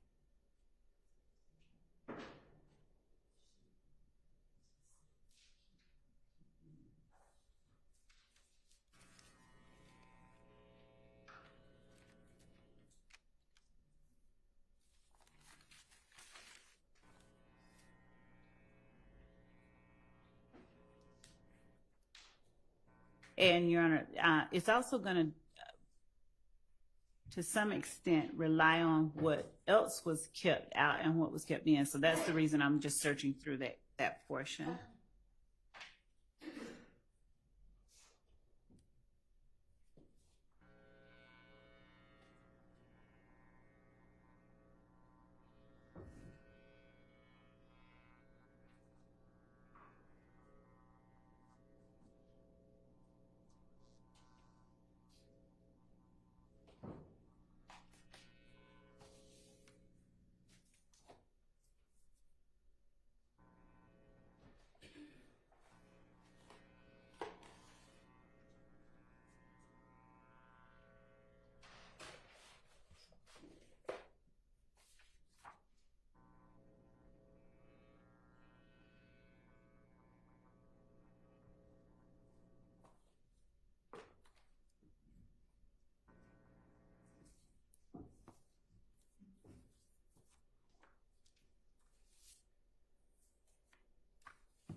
Can you get some more detail? Because I know she kept it. I'm seeing the text for sure.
Your Honor, as to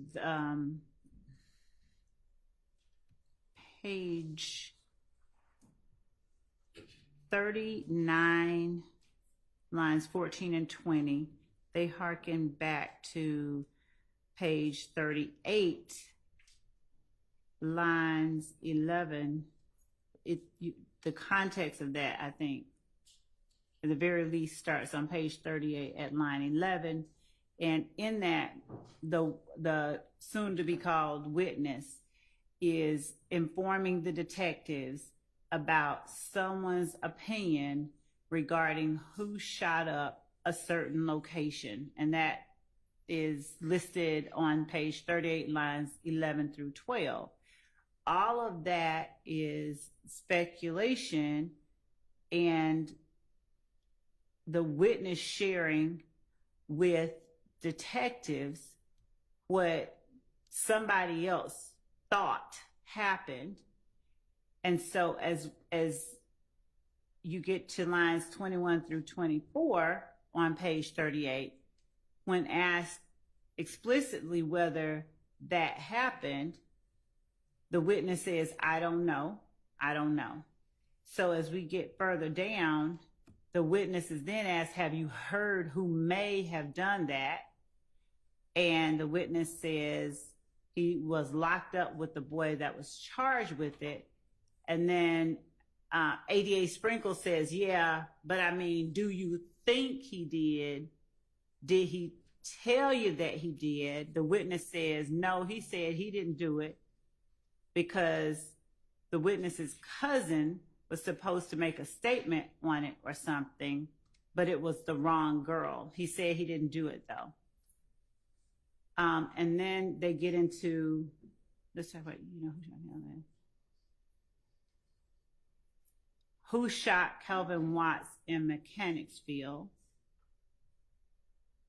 Right, and I think that's the part that Mr. Steele was saying, if he can lay the foundation he wants to get into, right, Mr. Steele? Yes, Your Honor. Okay. All right, go ahead, Ms. Sledge.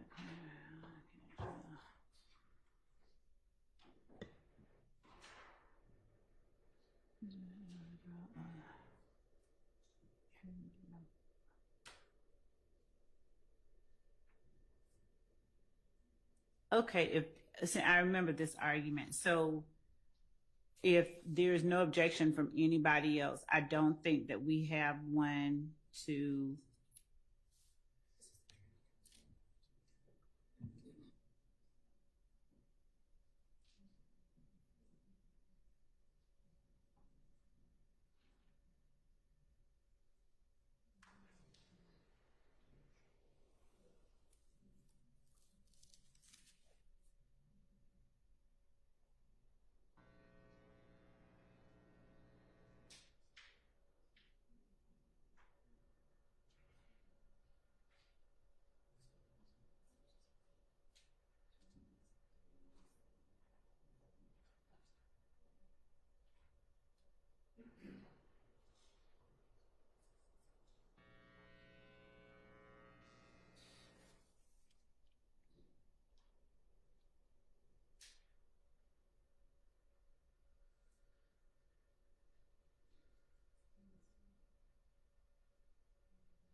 Okay, well, Mr. Steele, do you think that,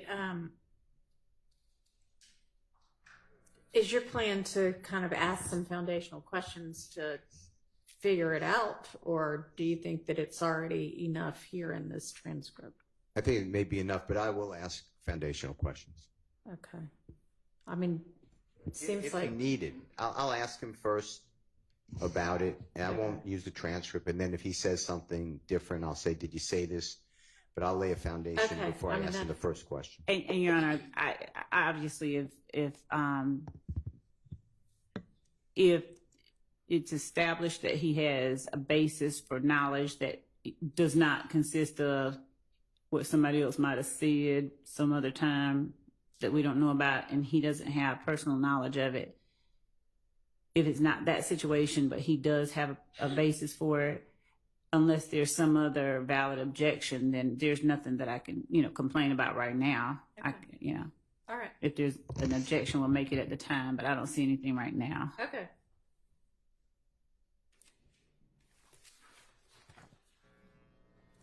Thank you.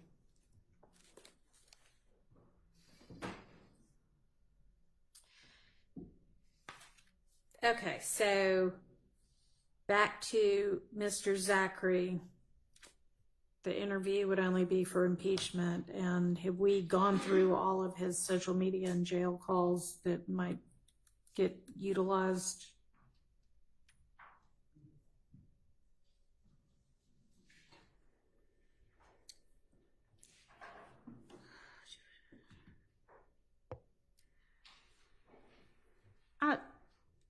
I thought we had gone through his.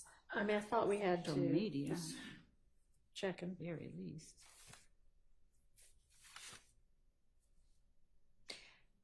I mean, it looks to me like we definitely went through his social media postings and made the evidentiary determinations about that. But I don't know if we did jail calls or not. I don't recall going through any jail calls. Okay, so are there jail calls that you might intend to utilize? Isn't he coming up pretty soon? Potentially? Potentially. Yes. Okay.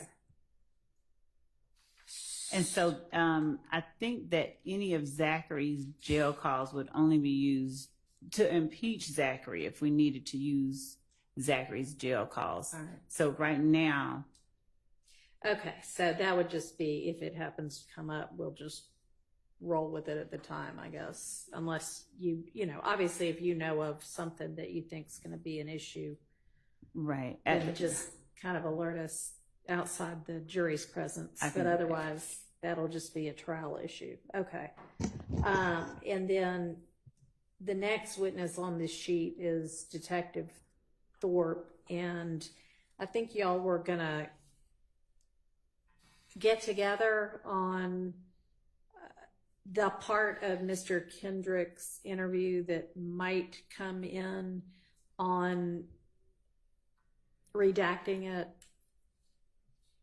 for any potential Bruton issues.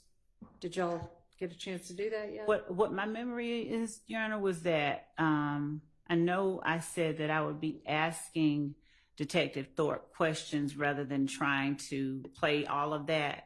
And there were maybe portions where Mr. Kendrick talked about where he was on January 10th. Okay, yeah, no, that I'm looking part I now. would We let. did. Okay, so we just went through what was okay and what wasn't. Okay. All right, so there aren't any outstanding issues then for him. There was one thing, and I don't think that it's on here, but we were trying to put our finger on it within our team because we had identified a call between Mr. Kendrick and Miss Morton, where Mr. Kendrick, from our listening of it, seemed to be essentially trying to establish an alibi. And it seemed, I'll be clear, he said, "I was with you. I was with you." And she says something to the effect of, "Yeah, you were with me. You were with me." Mm-hmm. And I wanted to put Mr. Weinstein and his team on notice. He's not here, so, but Mr. Howell, yeah. Mr. Howell and his team on notice that there is that call that is in the calls that were served in 2022, but we are wanting to identify the exact date and time to extract the MP4 so that they have it. But All right. We have it identified. It's just locating it in the large bucket of calls. But that is one that we know that we will end up playing. Okay. All right. Thank you.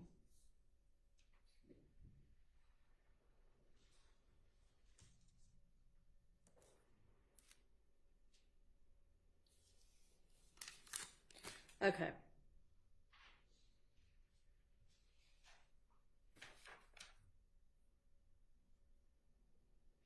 And we're still, regarding the custodian of records, I know that we've probably beaten this horse, but there's still no stipulation regarding those. Nobody wants to stipulate as to, okay. Doesn't sound like it. If anybody reconsiders on that front, please let the state know. All right, so with Mr. Sprinkle, with the jail calls for Arnold, Bradford, Stillwell,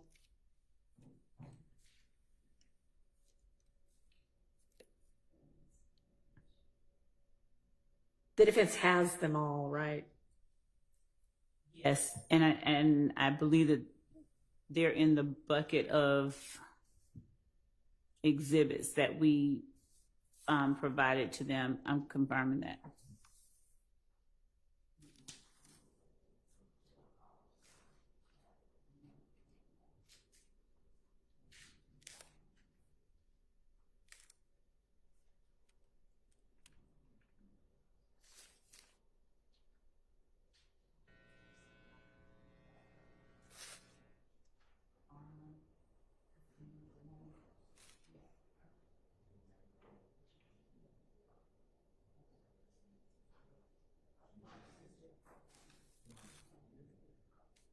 Yes, sir.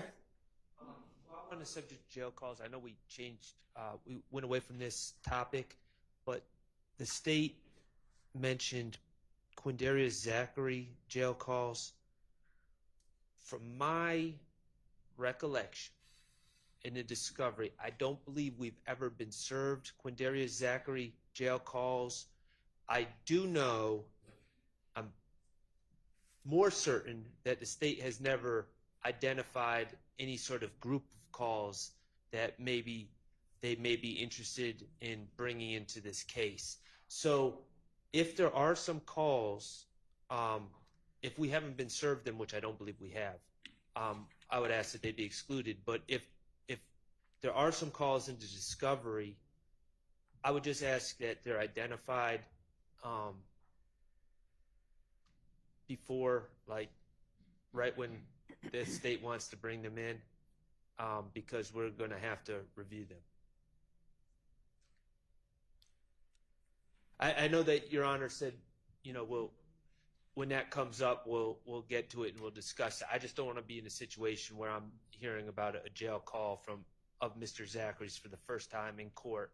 And Well, then having certainly if y'all don't have them, then that's an issue, but let's find that out. All of the jail calls have been served. Everything, all of our jail calls for especially Mr. Zachary, which would have been those that we had around 2015. And I'll go look and point to specific things, but again, I have not identified any particular calls of his that we intend to use, and we wouldn't be introducing anything except for impeachment purposes. And his statements, the summaries of his interviews and transcripts of his interviews have all been provided.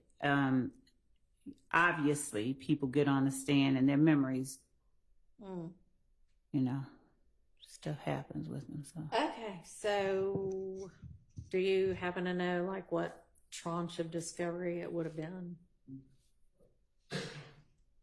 Judge, what I was doing at the moment Mr. Sharp asked that question, is I was actually trying to get the answer to All right, we'll give you a minute to... calls regarding Mr. Bradford and Mr. Arnold that are listed under Mr. a.k.a. Sprinkle. And those were the January... Bradford and Arnold, we got that. I'm talking about Zach. The court made the inquiry, so I was trying to...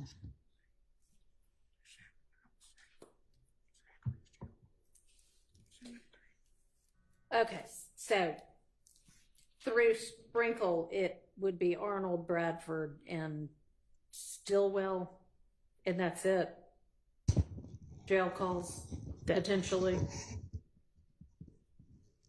I believe it would be, those are the ones that we have identified so far. Yes, those are the ones that we intended. There were only, I think, 5.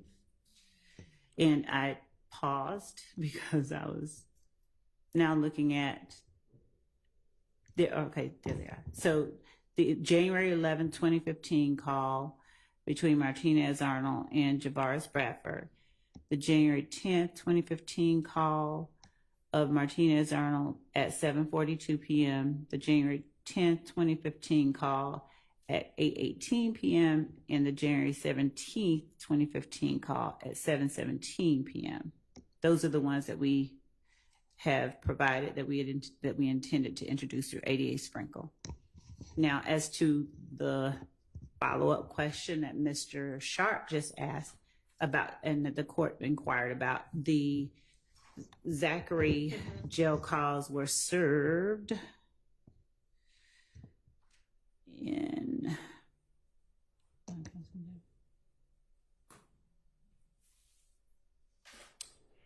they are in July of 2022 under the jail calls folder. Okay. July 6, 2022 at 9:16 a.m. So the first discovery service, and it's in the folder called Zachary, Quindarius. All right. So that ought to help y'all locate it to review or re-review. Could we just ask, as soon as the state identified, and I understand that they're saying for impeachment at this time, but as soon as they identify what they want to use, that they let us know. So we're not, I just don't want to litigate in court while the jury's here, just like And I appreciate that. The court instructed us to alert the court and counsel outside the presence of the jury if that need arises. The court does have periodic breaks, and we intend to do that without. I mean, I imagine it would be kind of hard to know before you know how he's going to testify. But is it a large volume of calls?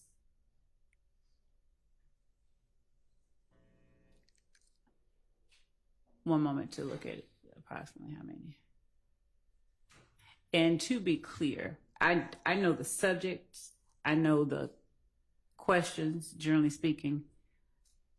I don't have a script of his responses. And so it is almost impossible to, at this point, predict which, if any, would be impeaching, because as everyone has witnessed, sometimes answers are non-responsive and not true at the same time. So it's just, I'll look through Mr. Zachary's calls to see if there's any one that contains something that's not in a statement or a summary. Okay. Thank you.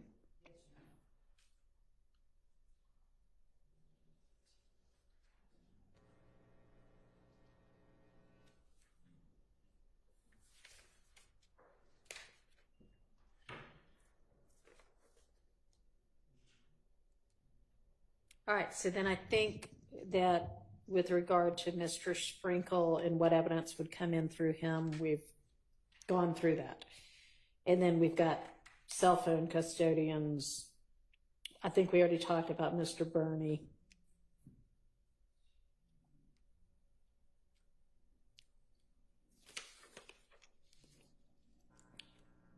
Which brings us to either Voss or, is it Wetzel? Is that how you say that? Weitzel. And I assume. And it wasn't Voss. We had said Vanna Kelly. There was. Right. What, Kelly? Right. And Voss is the one. There is one outstanding matter before, I think, at least a week before. I don't have the notes that I had called about. I'm checking now to see if they've been sent recently, but so the court had asked us whether she had provided a separate report. Right. And what the GBI told us that we informed counsel for the defendants is that she not just peer reviewed, but she verified the results that Mr. Voss obtained. And her notes were what I requested from the GBI. Normally they're pretty fast, and I'm just checking to make sure that they have not sent them and I just missed it. But I'm going to also follow up. All right. So either if you do have the email, just send that on, and if not, follow up. Okay. So that's all that's outstanding for that. Okay, Officer Atha, that doesn't look like anything particularly. You'll just pick which pictures are necessary.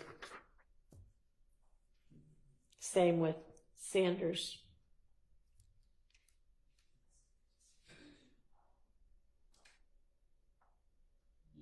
And Smith, that evidence already came in, right? With Sledge. Yes, actually, Okay. she that video from that one, the one video did. Okay. Yes. And then we've done Miss Latner's and Miss Bell. And Pitts is just going to be testimony. Pitts' testimony and some of those pictures that we talked about earlier today, that if we've not sent a link over, that we're going to be providing to them. Those are the 1428 ADL Avenue pictures. If the court would indulge, can you confirm?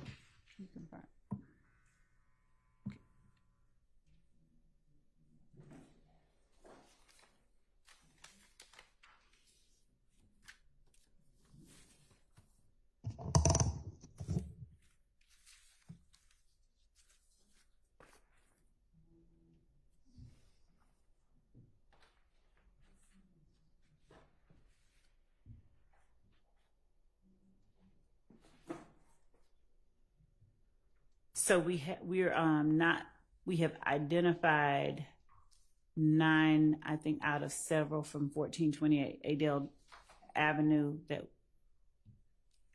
that we intend to use. Okay. With Pitts. Am I understanding you correctly?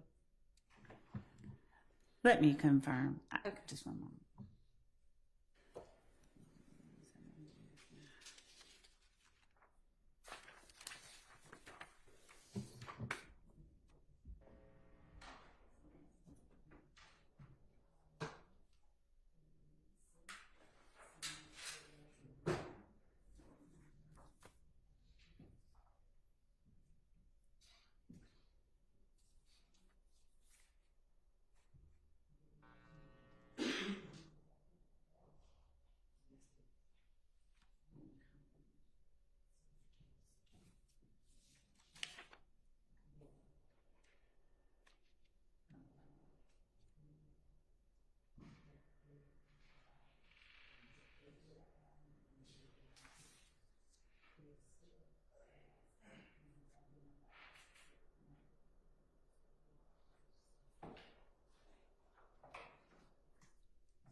So, Ms. Love, while we're waiting for your colleague to return, just let me generally say that with all of the crime scene photos, just make sure that you look through and narrow it down to what you need. I know that just as an example, and I did find you had given us a more detailed sheet with regard to at least, maybe the first 15 or so of the next witnesses, maybe more, with details about which evidence you were going to use. And I know, like, for one of them, there's like side view of XYZ gun, front view of XYZ gun, other side of XYZ gun, which may be significant for some reason. And of course, if it is, then let's use all of those pictures. But if it's not, and you can use one picture instead of three, just with the number of witnesses and the amount of evidence we have, if one will do instead of three, let's do one. Yes, Your Honor. And there may be instances where we tender and, this many and publish two. Exactly, just like you did with Miss Bell. All right, thank you. And if you are going to tender this many, and especially with the crime scene text, just, hand them the whole stack. Definitely. Yes, sir. Your Honor, while we have a minute, can I ask, can we go back to number 23 on page 6? It says Tyrone Dennis. Yes. The second check or second box thing says overall investigation of crimes of YSL between January 2015 and December 2015. I don't know what exactly the state means by that. Summary witnesses, my understanding, are frowned upon. Investigator Dennis previously, when Judge Glanville was the judge in this case, there was a easel with pages being flipped where he was listing all these different shootings and saying what was gang related, what wasn't gang related, well, really just what was gang related, and kind of going through a timeline of a bunch of different acts of violence. I don't think at this point, if it's targeted to something, I'd be interested to know what the state is trying to get from Investigator Dennis at this point. But just like another recap of everything that was going on. I mean, we objected the first time, and we still don't believe it was appropriate. But to do that again, it's just we're kind of retreading the same summary of this case, and the jurors, they're smart, they get it, and so I just don't think that would be appropriate. Okay, well, I'll inquire. I'm sure you're not going to just put him up for a recap of what he's already testified to. What's going to be new? Your Honor, we're not putting him up through for a recap. What we gave on that sheet of paper was a generalization. If, as for instance, he was allowed to talk about his investigation. He was qualified as a gang expert, and many of the incidents that he investigated, he was able to gain information pertaining to some of the facts that he testified about. Some of the things that he was able to testify about. He also actively, like I said, participated in the investigation. So he, as a fact witness, was able to testify about those things as well. Mm-hmm. As the court sees what the court doesn't know or wasn't there when he touched on the fact that after Donovan Thomas's murder, they went back and they saw that there were incidents that occurred that appeared to be act and reaction from certain groups of people. And then after the Donovan Thomas murder, that there were a series of retaliatory shootings. He did not go deep into them. There were incidents that were listed that we are now presenting evidence of. At the time, there were objections to him talking about his investigation into those crimes. We alerted the court. We're going to put up evidence of those crimes. This particular one we did today is one of them. Right. So in as much as he gave a broad overview of, what things they saw occur, and that is at this address, there was a shooting. Then there was this shooting at this address. To the extent that there are details that are going to be brought out or that are challenged on cross-examination, those sorts of things that were not ever talked about before will be talked about with Detective Dennis this go round. This will not be a rehashing, of a summary. That's not necessary. That would be a waste of time. This is going to be information that either he's not testified about or someone challenges another person on cross about. I don't think that at this point we can actually say, hey, this is all the stuff that we're going to talk about. We do know that it's going to encapsulate that area, that span of time that we listed for the defense in the court on that sheet. Well, Your Honor, yes. Let me say this. I'm seeing these 4/28/15 shootings. I'm seeing on the state's list here, they're saying committed by Demekion Garlington, Antonio Sledge, Quindaria Zachary, and Shannon Stillwell. There is no evidence other than Mr. Zachary in his proffer trying to get better sentence saying that Mr. Stillwell was there. There's absolutely no evidence, no phone records, no other witnesses, no ballistics that link to Mr. Stillwell. There is nothing that puts Mr. Stillwell in that case. My concern, and he wasn't charged either. Okay. What I don't want is, I don't know what Mr. Zachary, where he is, if we're going to hear from him, if we're not.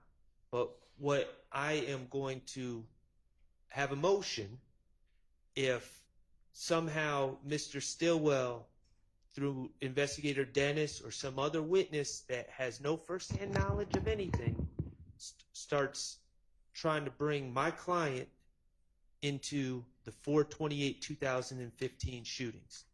And from the discovery, the only person that says that is Mr. Zachary when he was, trying to get himself out of trouble. And if Mr. Zachary says that, I will deal with that on cross-examination. But until Mr. Zachary says that, Investigator Dennis should not have anything to say about that. All right. Your Honor, the state, we are well aware of what the rules of evidence allow and don't allow. We will adhere to those. And as it relates to the evidence that we tender to prove the facts of this case as relates to each of these defendants, we will comply with and follow the rules of evidence. And I think that at this point, to efforts to sort of restrict what someone believes we may do is, at the very least, it would be a waste of time.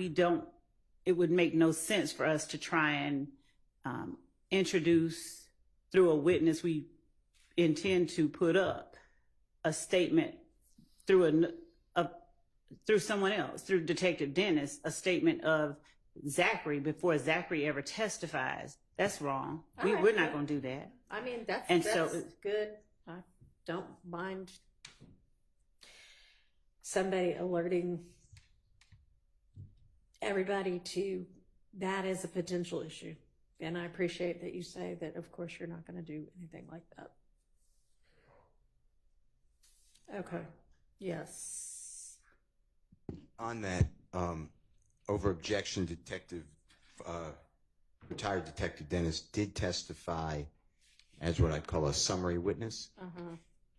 But the court needs to know that we never received an expert report for some of these people, not Miss Bell, who just testified, and those reports that we have on that incident on April 28, 2015 that found her to unfortunately, tragically be shot. A lot of what the Detective Dennis previously testified is total confrontation clause. I don't even know who he spoke with. He just spoke with people, interrogated people, interviewed people, people called him up, CIs. I have no idea if there was hope of benefit. And I think that's what Mr. Shart is getting to, because that's already happened. It's over objection, and I don't want it to happen again. And also, summary witnesses are not favored. That's United States versus Perry, P-E-R-R-Y. And that's 35F 4th. It's at 293. It's in Division 3, 5th Circuit, 2022. Specifically, again, we caution the government not to rely on improper summary witness testimony.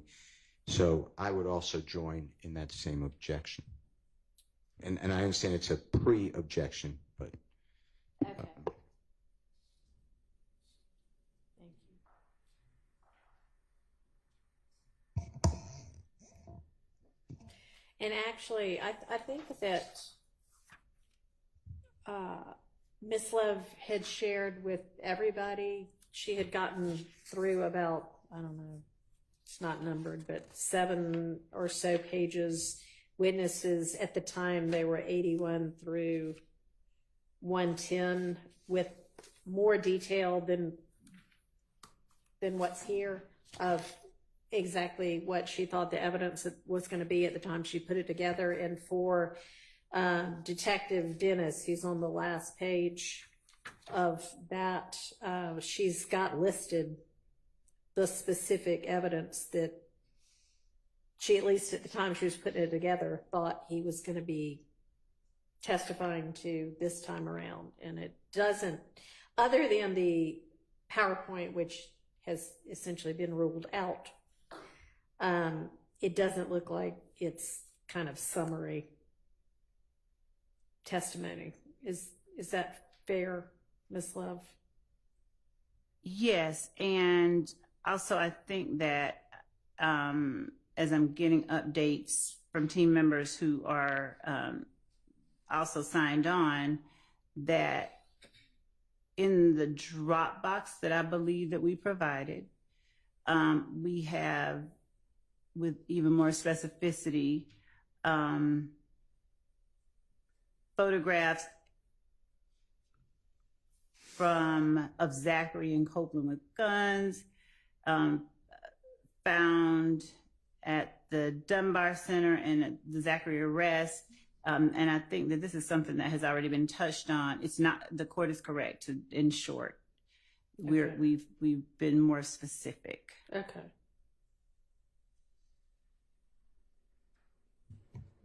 Okay, sure. All right, so did you come back with further information? I think we had paused on something and... We did, okay. So we have from Adele Avenue, there are several photos that we are still narrowing down that we got today. We will provide both all of those photos as well as the ones we intend to tender as evidence.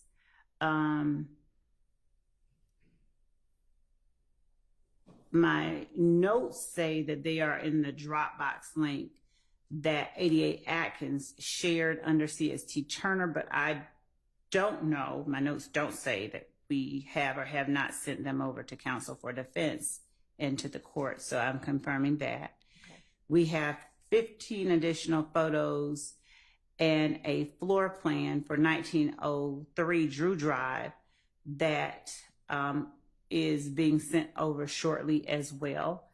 Let me confirm whether that Dropbox link was shared internally or with everyone. Okay. Just a moment.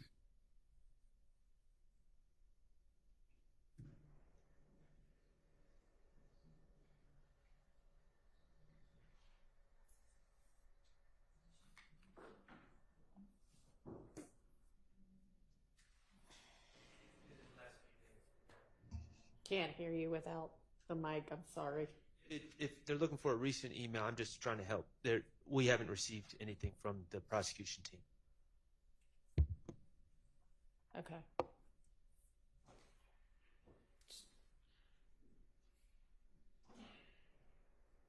I am being informed that the Dropbox link that everyone has been updated with those items. Oh, okay. So, just, can you tell which Dropbox link it is? Because I know there are several. The one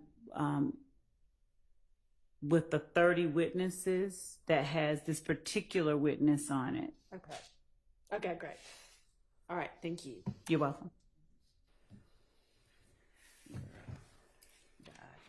All right, so we were at what is numbered on this order of proof and exhibits list. We were on witness number 21, Officer Pitts, and that's, I think, when we stopped to sort out the issue with the new photographs from Adele Avenue. And so moving on, we just talked to the next page, witness 26, Detective Dennis, we've just talked about.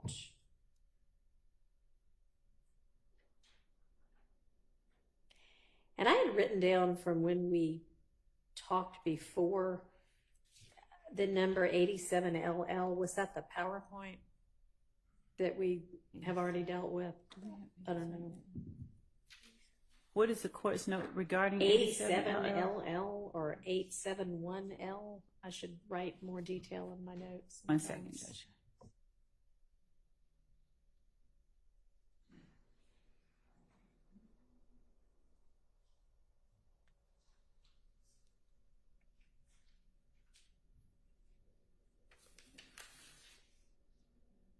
You know what? It was the PowerPoint. We've dealt with that. So that's fine. Okay. All right, so turning the page, we've got Mr. Arnold, his plea agreement, potential jail calls, and social media. And the jail calls would, again, only be, y'all are having him testify? Planning to? Correct. So that would be, is that going to be anything other than potential impeachment? No. Okay. I think that... And those would have been the same jail calls that were listed under Sprinkle also? Well, yes, I was going to say...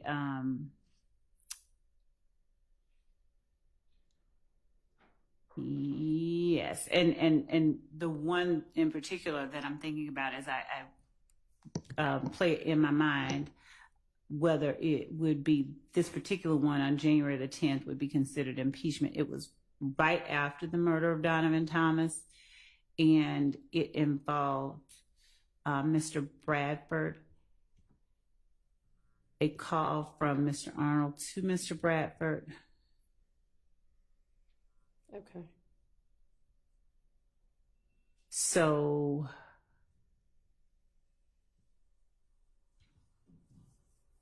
it's a call that the state may tender on its own. I think it's one that the conversation needs to be heard. I think it's something that can't be captured in a examination and a response. All right. So is that one that we need to litigate anything about?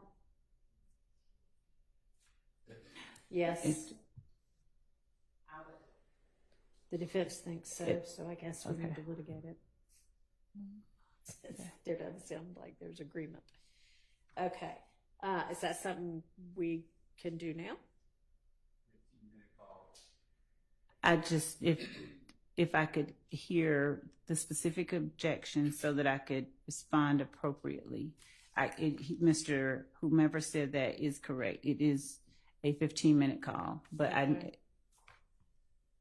I'd ask the court just to allow us to know specifically the objection to it since the call has been identified. Okay. If I'm thinking of the right call, there's different people. Mr. Arnold is in custody, by the way, Your Honor. He's arrested on or about the 6th day of January 2015 outside of Club Crucial. You heard about this fight at Mr. Copeland. He's arrested outside, and I believe he's charged with either a small amount of marijuana or a gun or something to that effect. It's now the 10th day of January 2015. It's approximately, my memory is 7:42. I may be wrong, and it's clearly a collect call. If the voices are identified the way the state says, it's Mr. Bradford at first and Mr. Arnold. But then there's another woman who's on the phone, who I am not going to stipulate who it is, and she gets on the phone and supposedly says something potentially about Mr. Williams. I am objecting to that portion if that person's not testifying. The person, I believe it is, but I'm not stipulating, is Miss Morton, and I heard today that the state said that they will wait on the Honorable Douglas Weinstein to call Miss Morton to promote the alibi defense for Mr. Kendrick. So I would move to exclude that portion. There's other portions, and I just have to get my notes, Your Honor, but I can do that, that are not relevant. They're talking about, I don't know, the jail food, or I don't know. I don't want to make specifics, but it's nothing to do with anything happening in our case. Okay. So understanding, at least I'll respond not to the jail food, but because that was at most a few words, but this is, we believe, calls between co-conspirators who are Mr. Arnold reaching out at first. I believe he may have initially had one purpose for reaching out, but the conversation turned to an alert or an informing of the current status of something that had just occurred. We believe that the thing that had just occurred that is a part of the larger conspiracy that is count one is the murder of Donovan Thomas. This is Mr. Arnold reaching out to Mr. Bradford, Mr. Arnold asking, you know, what's up, how things are, how are y'all doing, and Mr. Bradford saying some shit just occurred. He's, we believe, being intentionally selective with his words, and Mr. Arnold is asking where other people are. Miss Morton gets on the phone. Mr. Arnold specifically asked where Mr. Williams is. Ms. Morton says to Mr. Arnold, "Hey, Goldilocks." Mr. Arnold at some point had his hair dyed blonde gold, but she references him. And at some point, of course, Mr. Arnold asks, just to speak to the idea of we don't know who it is, Mr. Arnold asks Mr. Bradford, who is that? And Mr. Bradford, I think, says Bushi. And as they are apprising one another of what is happening outside the jail, as they are apprising Mr. Arnold of what's happening outside the jail, we believe that this whole conversation is a conversation between co-conspirators serving to inform each other of the current status of the conspiracy, which therefore furthers the conspiracy itself. It serves to maintain a certain level of cohesiveness among them, and each one of the people who are taking part in the conversation are persons we believe who have just had some involvement, if they did not switch cars with, provide transportation for the people we believe are involved in the murder of Donovan Thomas. They are advising each other of where the participants in that activity are at the moment that the inquiry is made. And I think I said that Mr. Arnold asked for Mr. Williams. It may have been that he asked for Mr. Kendrick. So that's a mistake on my part. He asked where Yak was. And I think that they, in responding where one of them was, Mr. Arnold was told that they were either with Mr. Williams. There was a reference to their current locations. And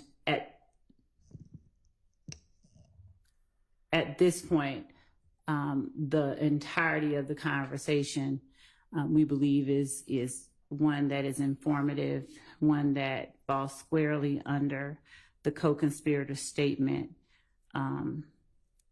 category. So at the very least, there is that.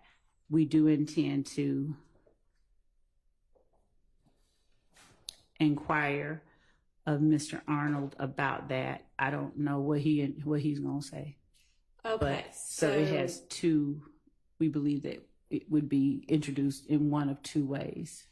So if Miss Morton is the person who answers the question of where Mr. Kendrick is and says where somebody else is as well, are you contending that she's an unindicted co-conspirator? Oh, she is. We believe that she is, yes, an unindicted co-conspirator. She is, we're not saying that she, participated in the murder of Donovan Thomas, but in as much as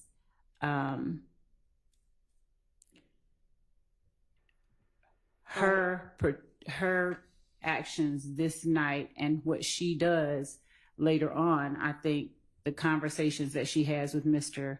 Kendrick, we won't be trying to get into what she told the police, but I'll just tell the court, she tries to provide an alibi initially. It's sort of, she's lying for Mr. Kendrick later on, when presented or confronted with the surveillance footage. She's kind of coy and, saying, I don't see who is that? I don't see that. So she, yes, is a part of the conspiracy. In that sense, she's not indicted. But when we're looking at the broader conspiracy that involves YSL and protecting its members and carrying out its purposes, she is a part of that. She's not indicted. Associate of YSL? Yes. Your Honor, I would ask that this discussion be tabled for another day. Mr. Weinstein is more on has the details of this conversation and this evidence. Okay, so I am going to need evidence other than, like, what the state's evidence other than this one conversation is to establish that she's an unindicted co-conspirator. I assume, Mr. Steele, that would be your objection?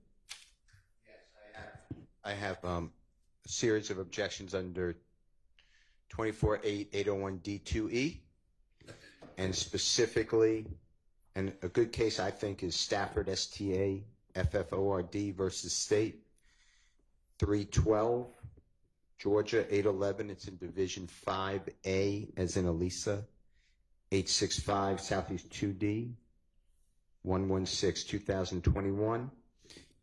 And Your Honor, my position is going to be just the law, like you've been articulating. The state first has a requirement by a preponderance of the evidence that a conspiracy existed, and, which is what I focused on and what the court just focused on, that the Honorable Court focused on, that the conspiracy included the declarant and the defendant against whom the statement is offered. and the statement was made during the course and in furtherance of the conspiracy. And when you hear the recording, you may make determinations that one, if it is Miss Morton, if someone can identify her voice, that she is not a part of the conspiracy, and that would break the chain. And two, it may be a, quote, spilling of the beans, because the entire conversation is nothing to further the conspiracy. If anything, and I'm not saying there's any conspiracy, but if anything, it's very vague and something happened. And I'm not saying that personally, I'm going to argue that it does not further conspiracy. So there's many different objections that I will have. All right. So that is something we need to come back to. Yes, Your Honor. And so far, I apologize. Go ahead. So far, to my memory, and please correct me, someone, I don't believe there's any testimony about Miss Morton in this entirety of the case. That's my belief. And the state just said that they potentially, I know they could change their mind, but potentially not going to even call her. I'm not certain what when Mr. Steele says there's no testimony about Miss Morton. I'm not sure if he means there's not any that's been presented, or he hasn't seen where any could be presented in discovery, because I think that any has been. Yeah, he's nodding his head in affirmation. Okay, well, I mean, as long as it will be. Yes, and I know that we've already shown the surveillance footage at the gas station. This is just in terms of the idea of Miss Morton. She's the person getting out of Ariel Bax's car, getting into the Pontiac Bonneville that Javoris Bradford is driving initially, that then Diamante Kendrick gets out of and walks to another car and comes back and ultimately gets into the driver's side of. This is the video from the gas station that's the night of? Yes. Okay. And Miss it's allegedly like immediately after? Oh, it is. It's immediately before. It's about 6 minutes before Donovan Thomas is gunned down 100 yards away. Okay. And she is identifiable? Oh, she's identifiable, identified. All right, well, that sounds like that might do it, but we'll circle back on a day when Mr. Weinstein is here at Mr. Hell's request. And I assume there's going to be somebody that says, that's able to testify that her kind of street name is Bushi? Yes. Okay. All right. Thank you. So that is that jail call. And then what about Mr. Arnold's plea agreement? Is there a similar kind of factual acknowledgments as there was with Mr. Sledge? There is with each defendant that pled guilty, and also as I was over the time that the court broke from when the jury was here, I was going through my emails to try and do finish up the collection of correspondence at the time that I was speaking with Mr. Merchant, his attorney, to tell her he's coming up. Okay. And I found that same series of emails that I'll be sending to the court and to counsel for the defense regarding her requested changes. Okay, well. Or he is, or however. I'm going to hope that we don't end up calling another attorney to the side. Judge, I didn't want to call the first one. I didn't really go that well for you ultimately. I don't know. Well, see. You'll see. Okay.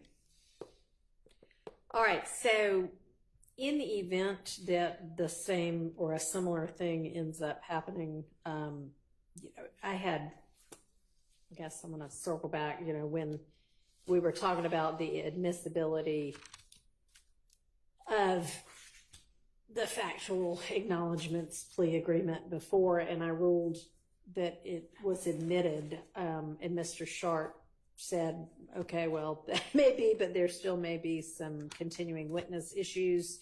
And I said, well, we'll deal with that later. I was thinking about that yesterday, and I also think that there are continuing witness issues with that. I don't disagree with the continuing witness part. So, basically that never got displayed to the jury because we only admitted it after the jury was gone and the witnesses were both off the stand.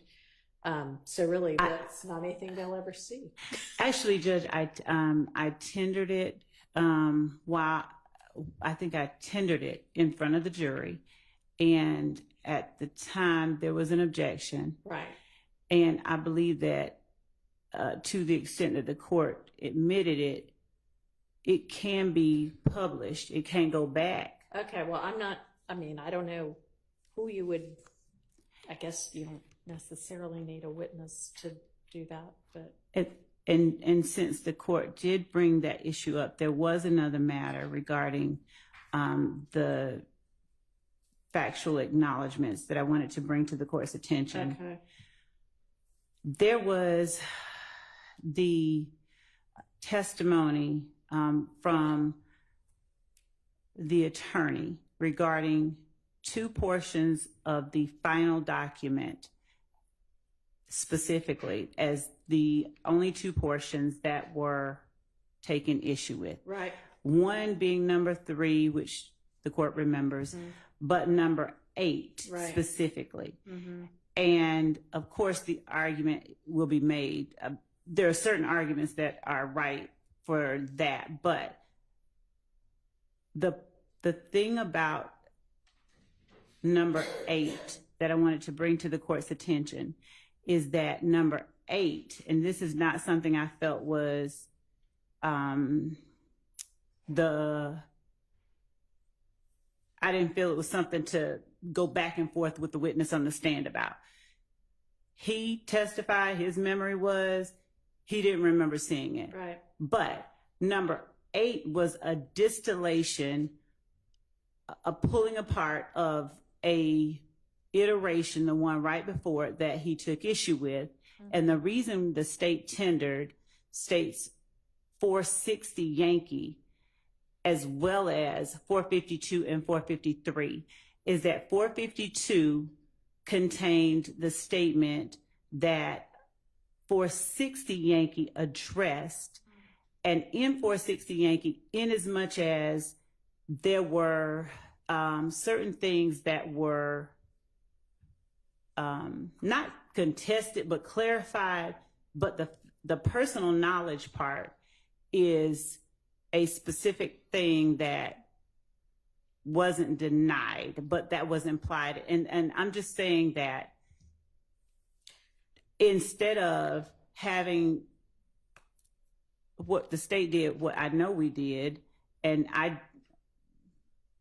when Mr. Wright says he doesn't remember, that's fine. Mm-hmm. But when we provided to him the document that had it pulled out, there was not, I don't know how he says he didn't see it, but there was not any indication from anyone that was incorrect. That wasn't just taken out of the air. I know that it wasn't, but we have already talked about that. I know what the state, I know and understand how it is that the state got to and believed that given the comments he made, you all could say, well, okay, still, whether he knew it was planned or not, he still knew it happened and that they were responsible. But it doesn't actually say that in the iteration that got changed. And so that might have been the state's understanding of it. But, it is what it is. And you didn't explore that with the witness anyway. So, at this point. Obviously that was a protracted examination that I did not want to make more protracted, but I do think that in as much as there is an attempt to convince the jury that essentially these are made up things that the That state you just slipped it in. Yes. Well, I mean, Miss Love, then put somebody else on the stand. But I mean, you telling me this, I mean, it doesn't do any.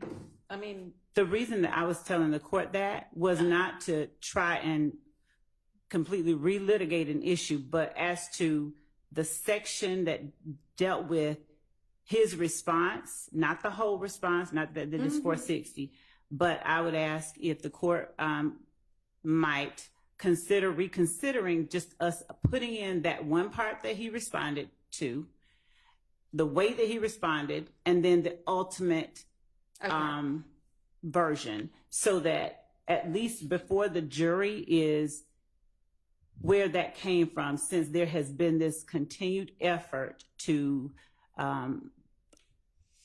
convince them that we make stuff up and we just, you know, out of thin air. well, I mean, you're the one that decided to put him on the stand. I don't regret that, or I don't think that that's the problem. That maybe, you know, obviously minds can disagree. I don't think that that's the problem. Okay, well, if it were as clear as somewhere in the earlier version was the statement, I personally know that members of YSL were responsible for this murder, or whatever it said in the ultimate version. If that were in the prior version, that would be one thing, but that's not in the prior version. So I mean, I have thought that issue through. Yes, sure. I understood that to be your argument yesterday, or the day before, or whenever it occurred. The day before and yesterday, and I just... Yes, Your Honor. Okay.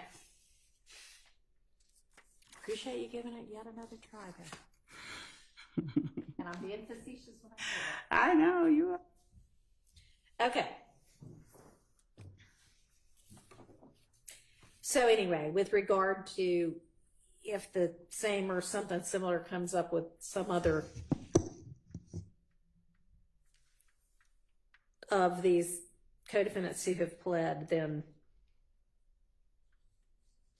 just be aware that, and it sounds like we're all in agreement that it can't go out to the jury anyway, so if you want them to see it and it does get admitted, you'll need to display it at that time. And if you come up with a way to publish this other one, then let me know. Okay, okay, thank you. Okay. All right, so then if we turn to the next page, we've got Miss Latner's again.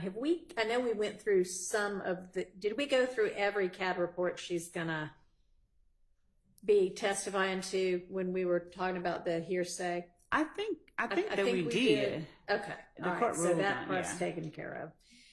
All right.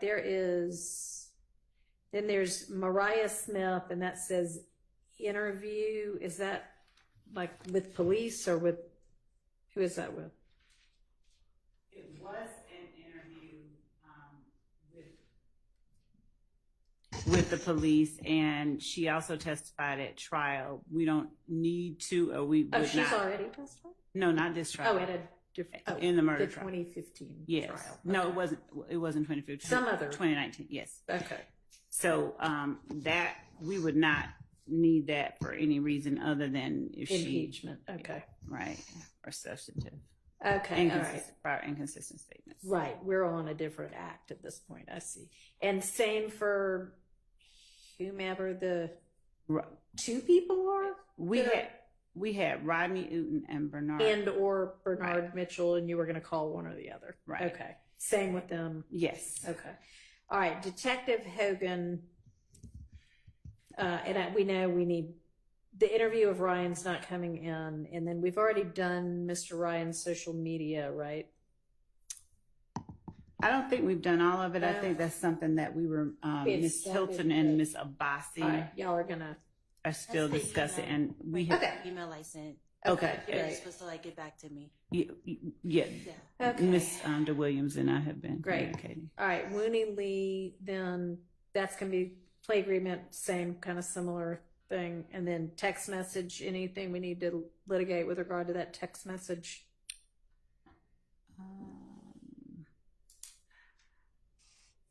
No, I don't think so. Anybody? Okay. I would say lay the foundation. Yeah. Okay. And then blog videos, social media, and music when we flip the page. Yes. So I don't know what objection anybody would have, given that it is Mr. Lee who's on the stand, but the video itself is specifically the blog video. We believe is definitely an overact. They are talking about the meaning of certain terms, slat, and Mr. Lee makes a comment into the camera and then puts his hand over his mouth and says, shh. So that video itself, we believe, constitutes an overact in furtherance of this conspiracy. And then y'all are familiar with whatever the social media and music is going to be. So if there are any issues.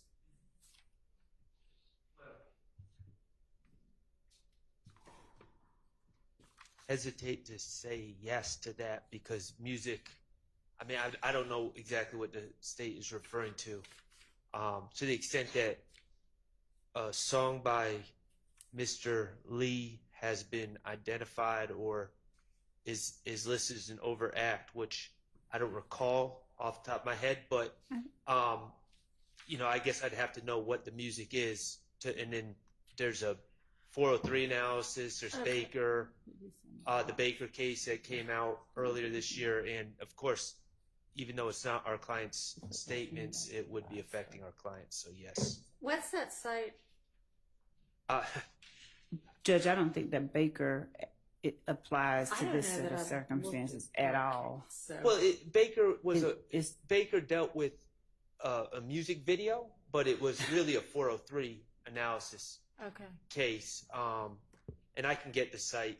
We dealt with it earlier in this I'll case. Just put in Baker music video in 403, and I bet it in 2024. Yes. Okay. But again, I don't know specifically when they say music what we're talking about. So. And is this Mr. Lee's music or somebody else's? Mr. Lee's. Okay. 318 Georgia 431 is the site for Baker. March 2024. Okay.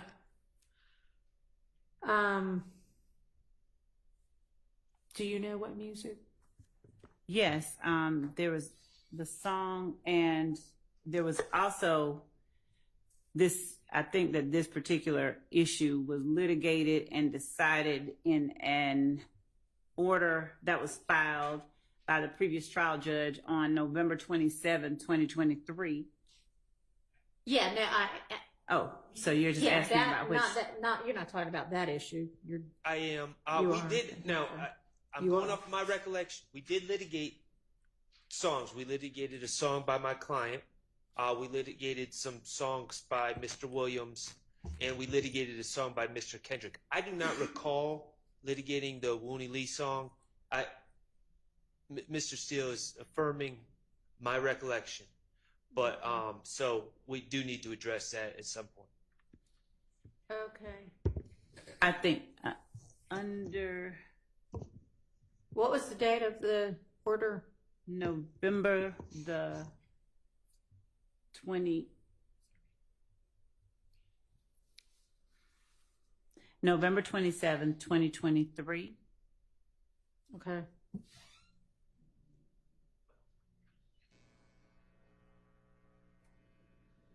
So, on page 40, and this is not necessarily specifically talking to a lyric, but the court ruled that the lyrics evidence referenced in Division 8 supra is admissible against defendants Lee and Kendrick as a party admission and all defendants as a co-conspirator admission. The court found it relevant to count 1 RICO conspiracy, Acts 17 through 19, and count 2 murder, and that it is admissible to show actus reus mens rea and as proof of the existence and nature of the gang enterprise, the criminal nature of YSL, the connection of the defendants with one another as intrinsic evidence, and under OCGA 1615.3 and 1615.9.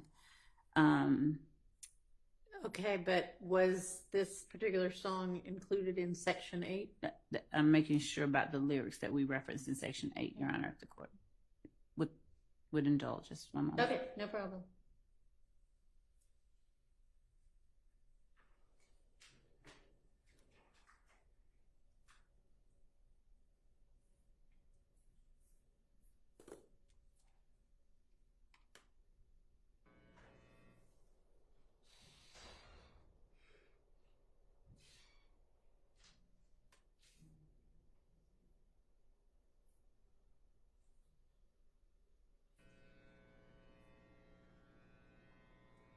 It is referenced on page 35, number 13.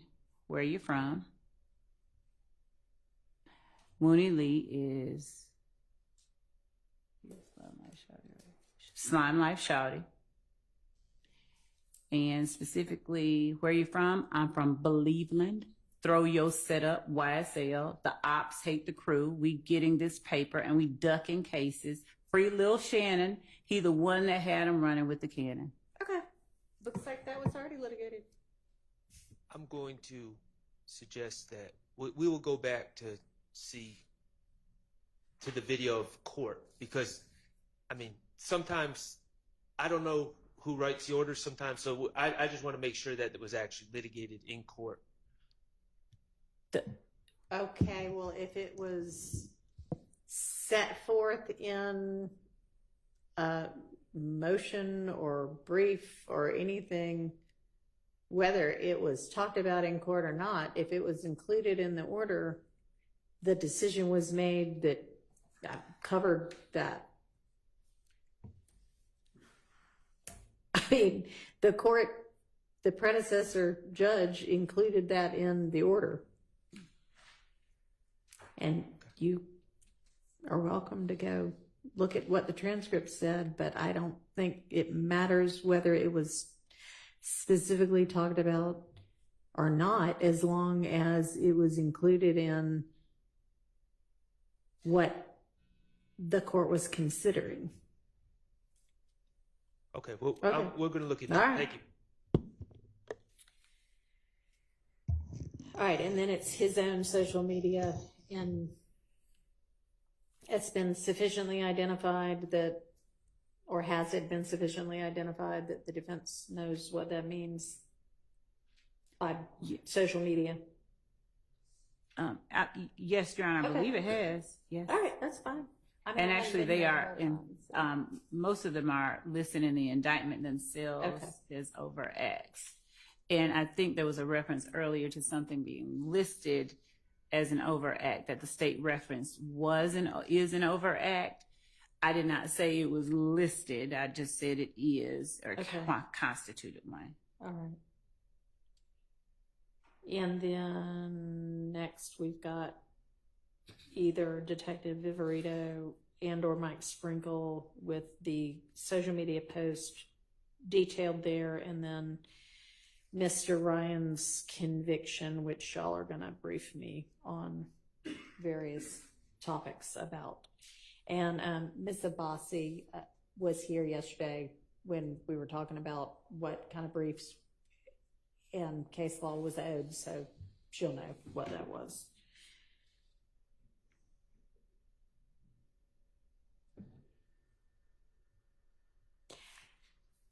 And Miss Love, I know at the time when you gave us that's the more detailed exhibits. That was as far as you'd gotten at the time. And if you didn't continue on, that's fine, because I said, no, don't take so much time doing that. Just give us, a general list. But if you have done more, We can do more. I can't say right now that we've done more. if you haven't, no, I'd rather you focus on the other tasks I've given you. I just Okay. thought, hey, if it's sitting around, we'll take it. But if it hadn't been generated, don't worry about it. Thank you. Okay. All right. So then, Colin Russell, any issue with the exhibits that are listed next to him? I wouldn't think so.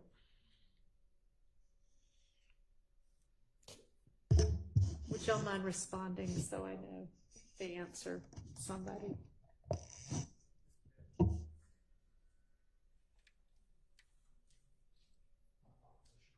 It's okay.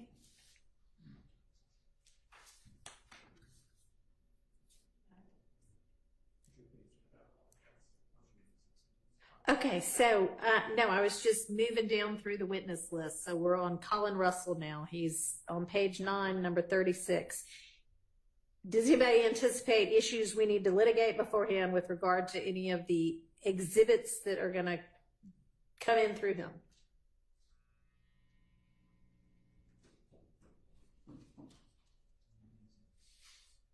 And I don't know whether y'all are thinking or whether you're just like, no, I don't know.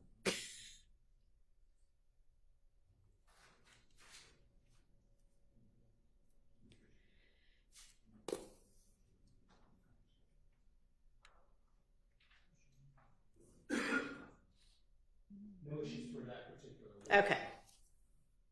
Is everybody good? Does anybody need a bathroom break? I assume y'all will just tell me if you do, but silence equals assent, I guess. All right. DeJuan Maynard on the next page, social media.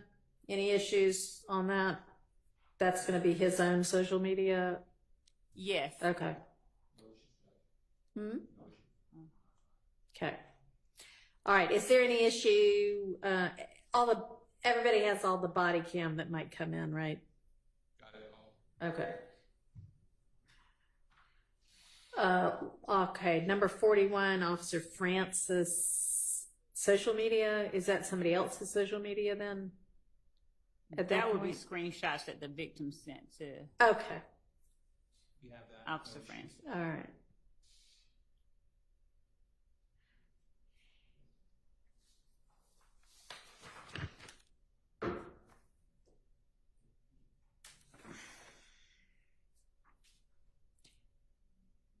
Unless there's anything else on that page, I'm turning to the next page.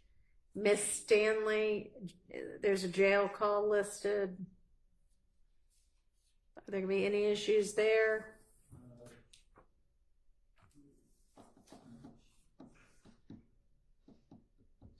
No issues for that, Your Honor.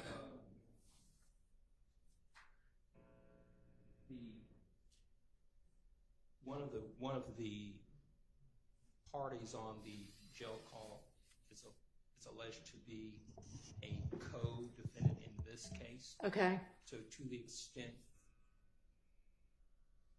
that that particular person, obviously we won't have an opportunity to question that person. That person's represented, that person's under indictment. And do you mind telling me who it is? Mender. Okay. So that raises somewhat of a concern for us.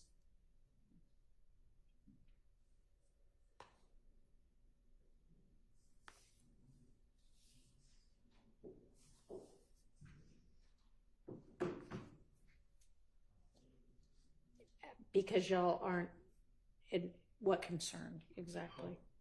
Clearly wouldn't have an opportunity to cross-examine that person. That person obviously is under this indictment. It's not on the witness list as a witness. So the issues that arise with respect to that concerns us, obviously. All right. Yeah, I might be incorrect, but I think we've already litigated that and sent the court the order. I'm checking with my team.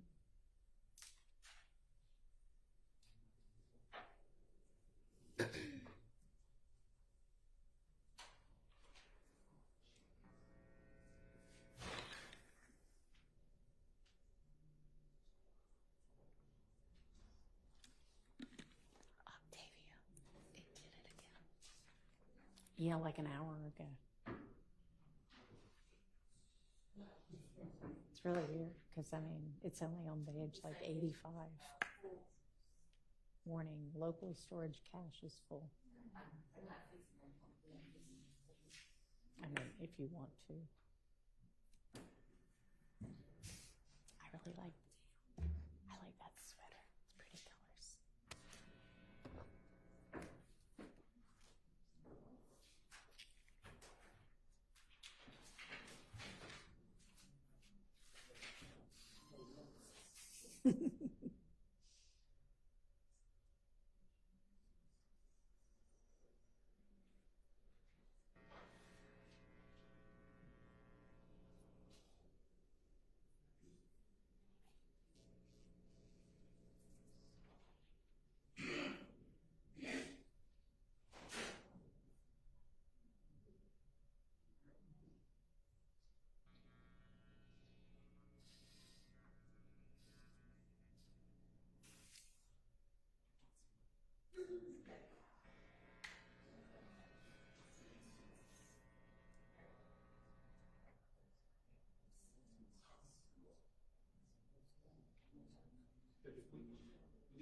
Hang on.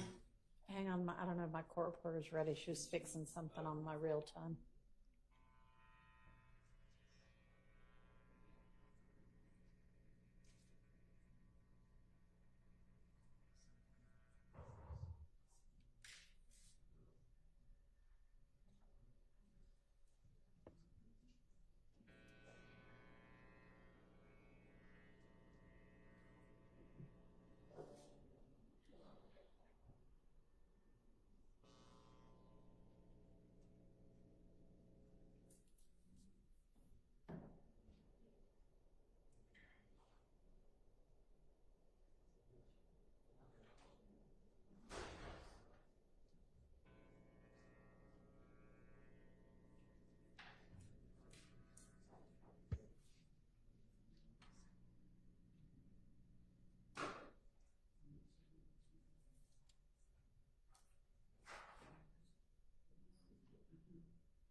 Okay.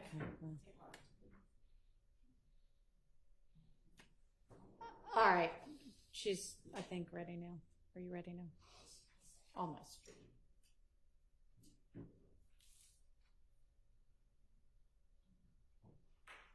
It's all right. You don't have to. I mean, it's fine. It's okay. Thank you, though. Okay, ready. So I know that the issue had been previously litigated, and I tried to bring it back up again. I think the court indicated that it's been litigated. I just wanted to remind the court, or say to the court again, that my concern was just concerning Mender being a co-defendant in this case. And I believe he's on that. It's alleged that he's one of the people on that call with Tiana Stanley and supposedly Mr. Holloman.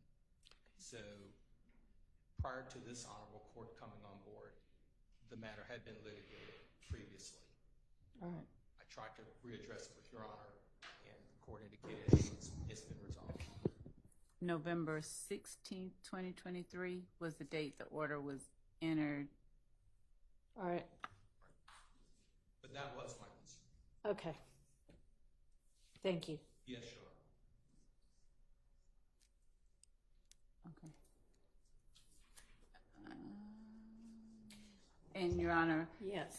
Just for full context, the last line of the order reads that the court grants the state's October 24, 2023 motion to introduce Gary Holloman's statement to defendant Mender's mother and defendant Mender in the three-way conversation the day after the robbery as residual hearsay evidence pursuant to 24-807. That's different than what,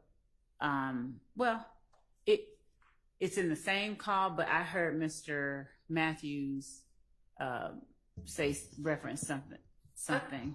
The residual hearsay issue I actually did look at again, and I came to the same conclusion. Okay. So you're talking about something different. Is right? Yes. You're talking about kind of, I guess, confrontation issues. Was that litigated? So, I don't know that there's, I mean, when we say I wouldn't think that's, it's not a confrontation clause. Testimonial. Right, in any way. Bruton issues. Okay, so it's not confrontation issues because it's not testimonial, but there might be Bruton issues. I don't know. I'd have to listen to the. I don't think Bruton issues would exist in this type of context. I wouldn't either. So, okay, so what then? Well, I clearly wouldn't have an opportunity to cross-examine this person because this person has certain rights. Okay. Because they're on the indictment. Well, they're not. Yeah, they're not testifying. That is part of the issue. But when you have a right to cross-examine somebody is when they're giving some kind of a testimonial evidence against you. So even if they weren't on the stand, if this were a testimonial type statement, then you would have a right to cross-examine, and we would otherwise have a confrontation clause problem. But you don't have the right to cross-examine on something like this if it's not a testimonial type statement. So, okay. Okay, so maybe I'm just not following what it is that your argument is going to be.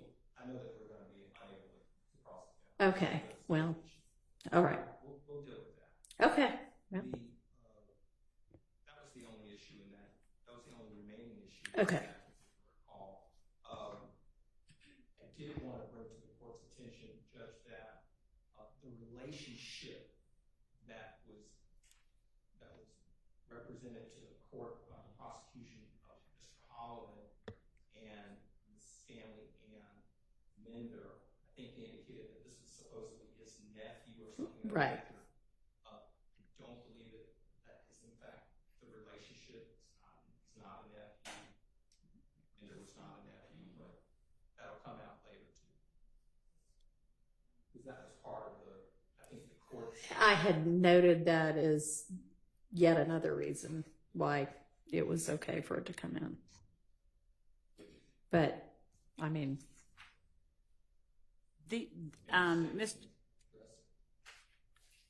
So I think that Mr. Holloman, I think he references him as uncle. Yeah, but even though there's not a blood Isn't he the brother of? No, so Mr. Mender's mother, or no, not brother, or aunt, or whatever. So who is he the brother of? He's not a brother. He is a very close friend, and they call each other uncle, brother, yes, and sister, and whatever. Okay, well, they obviously. I mean, don't they even refer in the call? He does, yes. His sister? Or he refers I know that they call him uncle or unk or something, but I thought there was even a reference in the call to one of the people being his sister. There are those types of references without listening again, but they are calling one another those types of family names. Even though they're not blood relations. Correct. Because they obviously feel that close to each other. And Yes. there are times when, somebody's a close family friend, but they're considered an aunt or an uncle. So it apparently is that instead. So, okay. Thank you, though. Your Honor? Yes. On that issue, I join the Honorable Mr. Matthews, and I understand you ruled residual hearsay under 24-8-807, but that's supposed to be used very rarely. I know. And yes, it's not. I agree. It's not Bruton. It's not testimonial. It can't be Bruton because it's not testimonial. But this is an overt act, and it's therefore applies to everyone. So under 403, I know I'm going to ask for a limiting instruction if your ruling stands, but that's a very tough instruction when it's overt act in a RICO case because it's the same thing like the conviction by the jury of Mr. Ryan that we discussed yesterday. You're telling the jury you can use it against person one, but not against the other five. But it's an overt act that they can use on one person's verdict form, but not another. And I just don't, I would ask the court, since it's 807, which really has to be like prior sworn testimony that was cross-examined or a dying declaration, I would just ask the court to potentially reconsider or allow a limiting instruction that will help you craft, of course, if you approve it. But otherwise, I don't know why it comes in against Mr. Williams. Okay, so those are two of the examples of types of evidence that come in under 807, but that's not the entire universe. So the fact that it isn't either of those two things isn't determinative or dispositive. And I don't know that a limiting instruction would be appropriate here. And you're welcome to craft one and present it, and I'll consider whether I think it's appropriate, but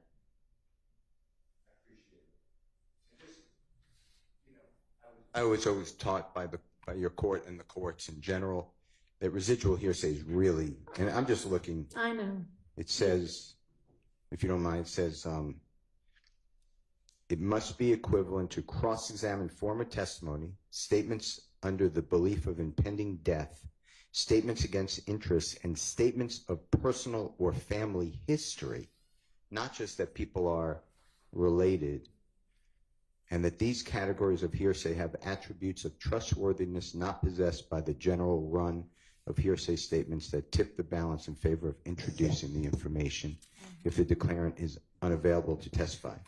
And that's another thing, and that's, by the way, I was reading out of Ash, ASH versus State, 312 Georgia 771. It's in division. It's in division 3B as in Barry, and that's 2021. But also, a person to that conversation is available to be cross-examined. I'm not talking about a person with a Fifth Amendment right, but there's another person who I believe is available to be subpoenaed and is on the state's witness list. If I'm wrong, I don't want to be wrong, but I believe that what I said is accurate, that the person is here in Atlanta and could be subpoenaed. So I would ask again. And who is that? Miss Mender, but that if Mr. Matthews can help me with the name. Who? So we're referring to Tiana Scanlon. Okay. That's who we're referring to. Okay, so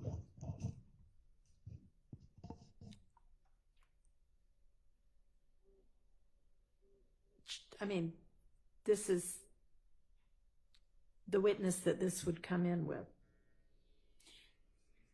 So we do have Tiana Scanlon on the list. She's witness number 45. Right. On this, I mean, that's right. Who is coming in through? Right. That's what we have. That's literally the evidence that we have next to her.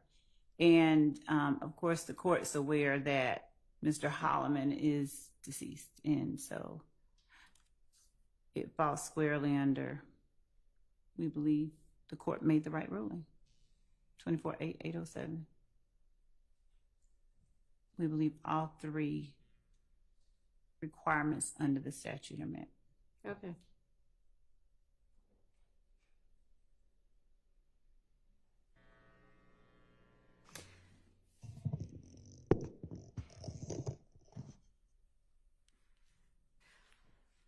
All right, then we come down to Sergeant Henderson with Mr. Huey's interview and social media. The court court see is Officer Coldenbacher still on? Yes, but I mean, all that says is testimony. Okay. And as far as Henderson goes, I've reviewed everything, so we're okay. Okay. Belknap. Any? I mean, I guess if the search wasn't.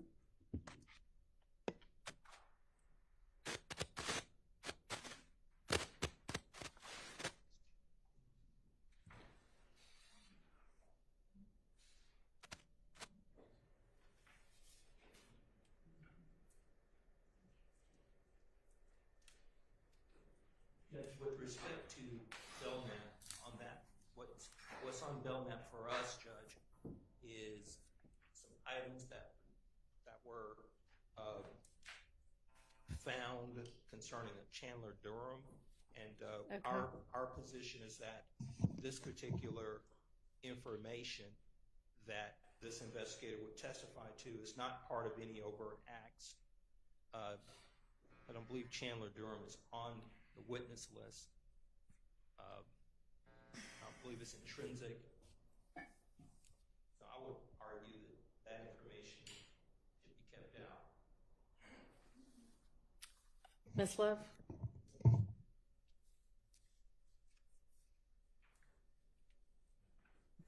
Just to make sure that I understand my colleague's argument is that because Mr. Durham's name is not on the witness list and because this act is not listed as an overt act, it should be kept out.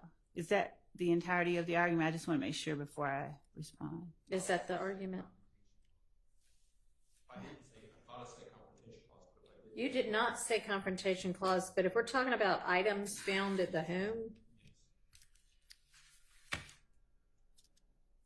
this is items that Investigator Belknap found in the search of Mr. Huey's apartment. And they ended up being, I guess, I don't know, allegedly from Chandler Durham. That's correct. And is the issue who actually says they are from Chandler Durham if it's not going to be Chandler Durham? So I know that we had Chandler Durham on our witness list. We have pared things down. If it turns out that we ultimately left him off, and I'm making sure that we did, that's just one more person that we'll just one Add second. back in? Yes, that we'll just add back in. Okay, so, I mean, that would just be like hearsay if he says Chandler Durham said these were his. Unless Chandler is coming to court. Okay. Correct. The confrontation clause. And this is also a circumstance where, so just to respond to a part that I don't think is material to the objection, but Chandler Durham is part of one of the overt acts listed, I think. Okay, well, I mean, I don't think that's the real Right. point. I think it's right. How can he say these are his? We have to add it back. All But right, also so we have Defendant Williams' sort of implicit statement that they're his because he's admonishing, he's warning Huey that if he doesn't take it back, somebody gonna die.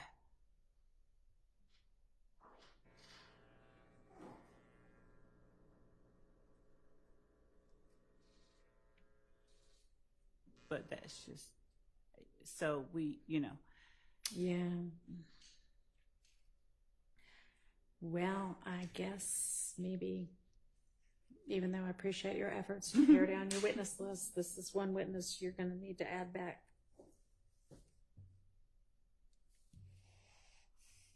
As the defense is otherwise going to understood, Your Honor. object. So, okay. That circumstance may come up again.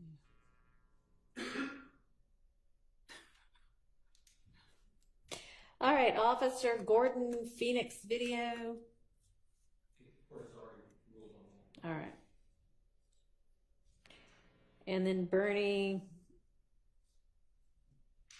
yeah, we've talked about him already. And then when we turn to the next page, page 12,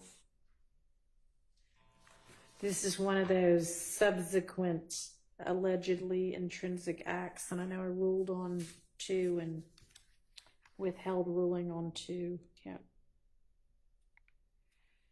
And this is, I think, one of the ones that I ruled out. It is. So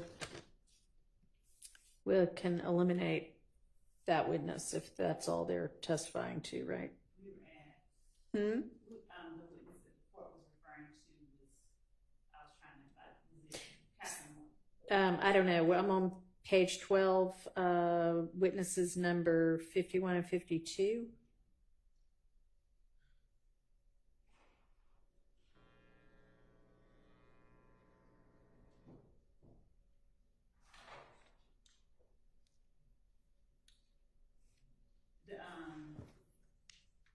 Mr. Smith and No. Okay. Timothy Brown, an investigator, Viverito.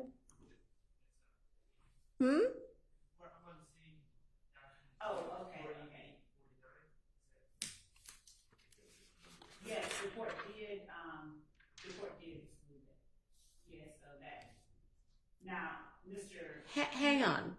So 48 and 49 were Belknap and Flores, and we have moved on past them. We must be looking at a different document then. Different numbers, I think. 48 for us is Deputy Timothy Brown, 49 for us is Investigator Burrito. Okay, well, I don't know how that happened. I've got either an earlier or a later version. I don't know. Well, What does yours say? Okay. Well, what is the last witness number y'all have on yours? Last one that we have on ours is witness 105. That's Lieutenant Lynch. Okay, so you know what? I remember you saying at some point I've added 2 witnesses, so it's different, and it maybe y'all are just looking at a different one. But the 2 witnesses, obviously, we just maybe. So you have 48 as who? 48 is Deputy Timothy Brown. Okay. And I have that as 51. So somewhere above that are 2 witnesses who, I don't know. Do you remember the 2 witnesses you added in?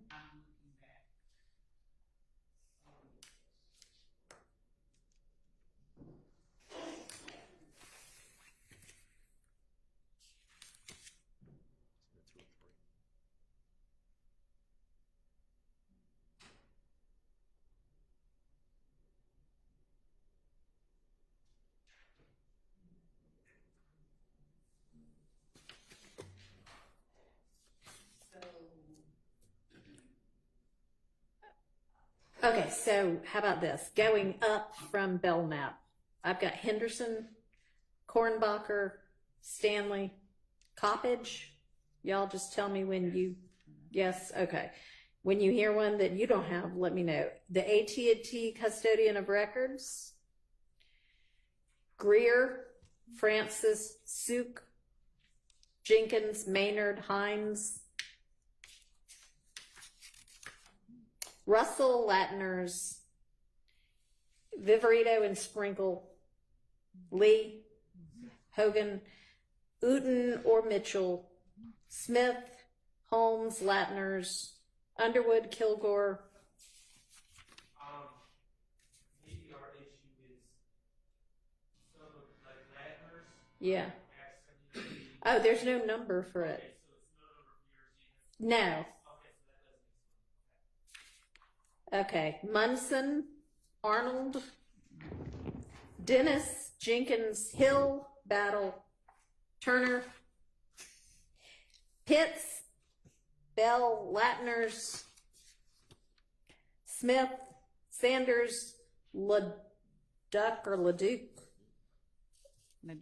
What's on here is Zatha, that's really Atha. Reed, Voss and YSL, Bernie, T-Mobile, Sprint, Verizon, Sprinkle, Morton. Okay. The two. Okay. Oh, yeah, we had to add those because Mystery solved. there was no stipulation, so we did have to add those two people. She just wanted to rub it in that y'all will not stipulate to the I would never do phone that. record being a phone record. Okay.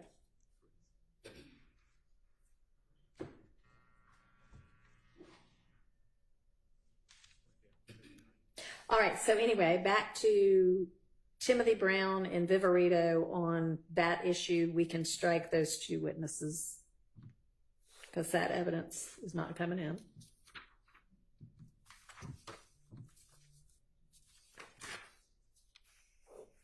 That is correct. Timothy Brown and Wait, you had those listed in the indictment? Why does this say? So when I'm looking back at that, you've got like the counts and the acts. Right above those two people, you have counts 44 through 46, acts 169 and 170. Y'all had those in the indictment? How could you have done that? Judge, I'm just give me 1 second. I'm going back to where we are.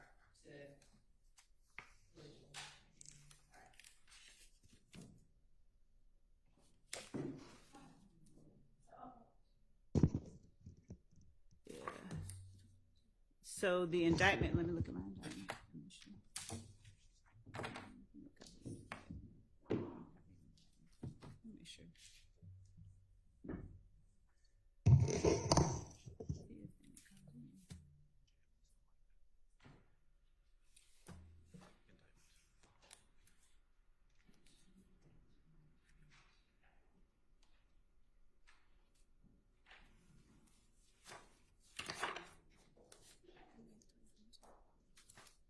Oh, okay. So, Judge, as it relates to these are in the right. Okay, the so indictment this is came out different than than the other yes things that were subsequent intrinsic.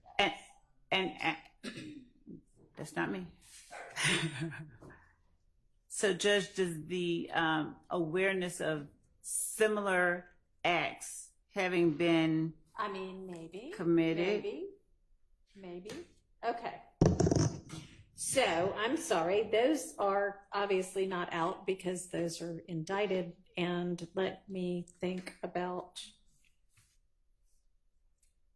how similar that's pretty similar. I might revisit that ruling. Thank you.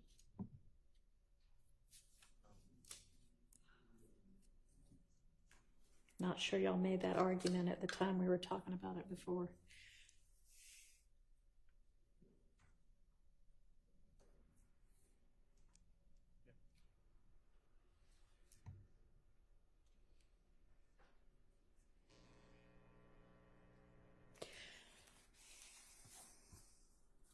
All right.